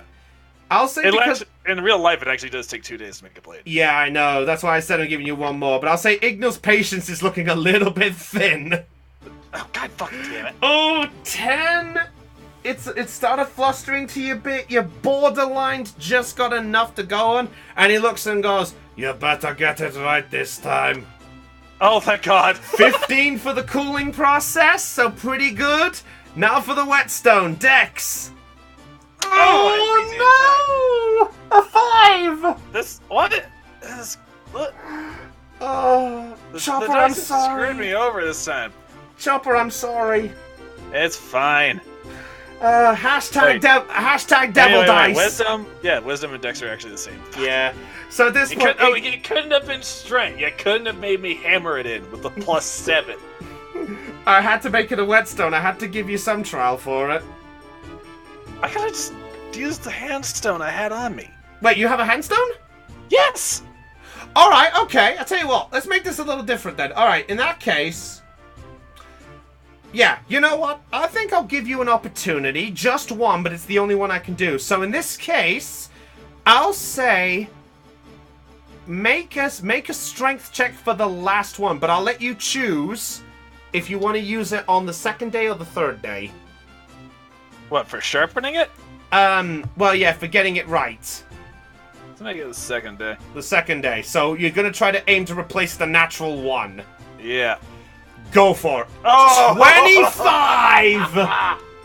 Fair enough. Okay, scratch I the love third. that +7. Yeah, I'll allow. You could have told me you had that thing on you from the start. I didn't think it was necessary until now. Now you do. Hashtag lol. Anyway, so at this point, I'll say at this point, Igno looks over, and when you're using your blade, he gives it a good look over and goes, "That's not a bad-looking blade. Little rough around the edges, but I'd say it just about does the job." So what is it, a +1 or is it a plus? Yeah, it's I +1. can tell you that it is a +1. So you have a long sword +1. All right. All right, that's day. So- All right. So I'll say because of this, there are three. Hold on. You've got +1. How many +2 daggers can I make in that time? Because I've got plans now. 1. All right, +2. Let's right for the top. All right, you're gonna go for a +2 dagger. +2 dagger. Digger. I said digger. All right, go ahead. All right. Nope, So that didn't work this time. Luckily, it's a dagger, so it doesn't Yeah. really matter. okay, first d20 plus the 7. Well, because it's a dagger and it's smaller, it's not needing as much. I'll say you're just about okay-ish. You just need a bit more on the others. So next, now you need an intelligence to find the right cooling. Nope. Oh dear. Oh Let's try this dear. last one again. Make it a Oh, thank you, God. 19. You go for it. It's not quite the same. I'd say. Tell you what, give me a second. I'm gonna do one roll. It's been a very long time since he's done this.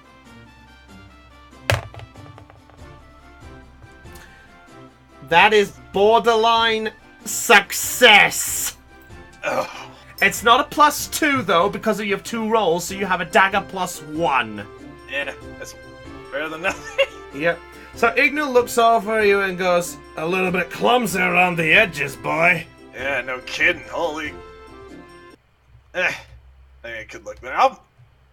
I'll sharpen it with the stuff I have on me. Back in it. Well, major point is the fact that you actually got a weapon, so I'd say you done alright. Yeah, I got 2 weapons, 2 plus 1s.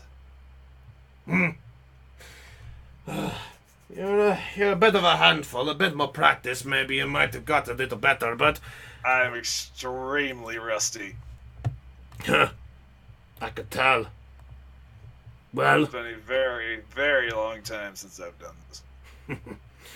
Well, if that's the case then, maybe you'd find a little bit of rest for yourself. Maybe. Well, anyway, I better get back to the post. You watch as he gets up he sort of stands up a little bit and just walks out and goes, well, come on then. I think you got your friends coming by on them tomorrow. Hey, when you get off shift tonight, meet me at the bar. I owe you at least 1 drink. Maybe 2. Make it 2 for the amount of molten you spilled. Fair enough. Let's go. Alright. Alright, so I'll say if you want to spare him the extra drink, it'll be 3 silver. Fine with me. Alright, 3 silver it be. Now, we were going to have Secton do his bit, but I don't see him in the call. Internet probably dying. Fair enough. Yeah, I guarantee his internet died. Ah, fair do. So in which... We're gonna have to catch him up next week then. Yep, so what we'll do is we'll have Secton have his moment to start off the episode, and then we're gonna have the team reunite. Whoop, whoop. So next week, guys, our team of heroes are reuniting. So I'm afraid to say, guys, the perception's rolled low. I guess it's time for us to go. But with that said, I hope you guys have had a blast watching us. If you're new to us, hope you enjoyed the show. If you're a longtime fan, hope you enjoyed the show. But with that said, I hope everyone had a blast. Did everyone here have a good time? Yes. Minus the end part where we kept screwing up. I will say this Well, much. that's no surprise. I will say this much. There was something that Topaz would like to say to Charles, but that will have to wait till next week. Fair enough then. Well, in which case, we're going to have to end this off as we do so. So until then, guys, if you were charged with joy with this stream, be sure and hit the subscribe button and check out the other videos on our channel and check out the other streamers as we do our thing. Remember, we're part of the DI... We're the part of DI. DI. DI. Da. Anyway, the DA community, so feel free to check out everyone else there. Diamond Alliance. Dope. Okay, I is derp. I am tired. Give me a break here. I had to improv.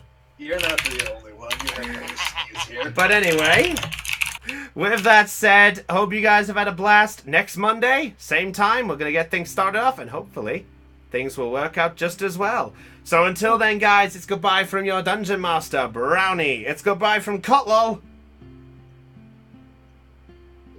Oh, hey, bye. Dumb bucket. Go Cotlol stuff. Yeah, give Cotlol stuff. It's goodbye from Dell. Bye. Goodbye from Raven. Bye. Chopper.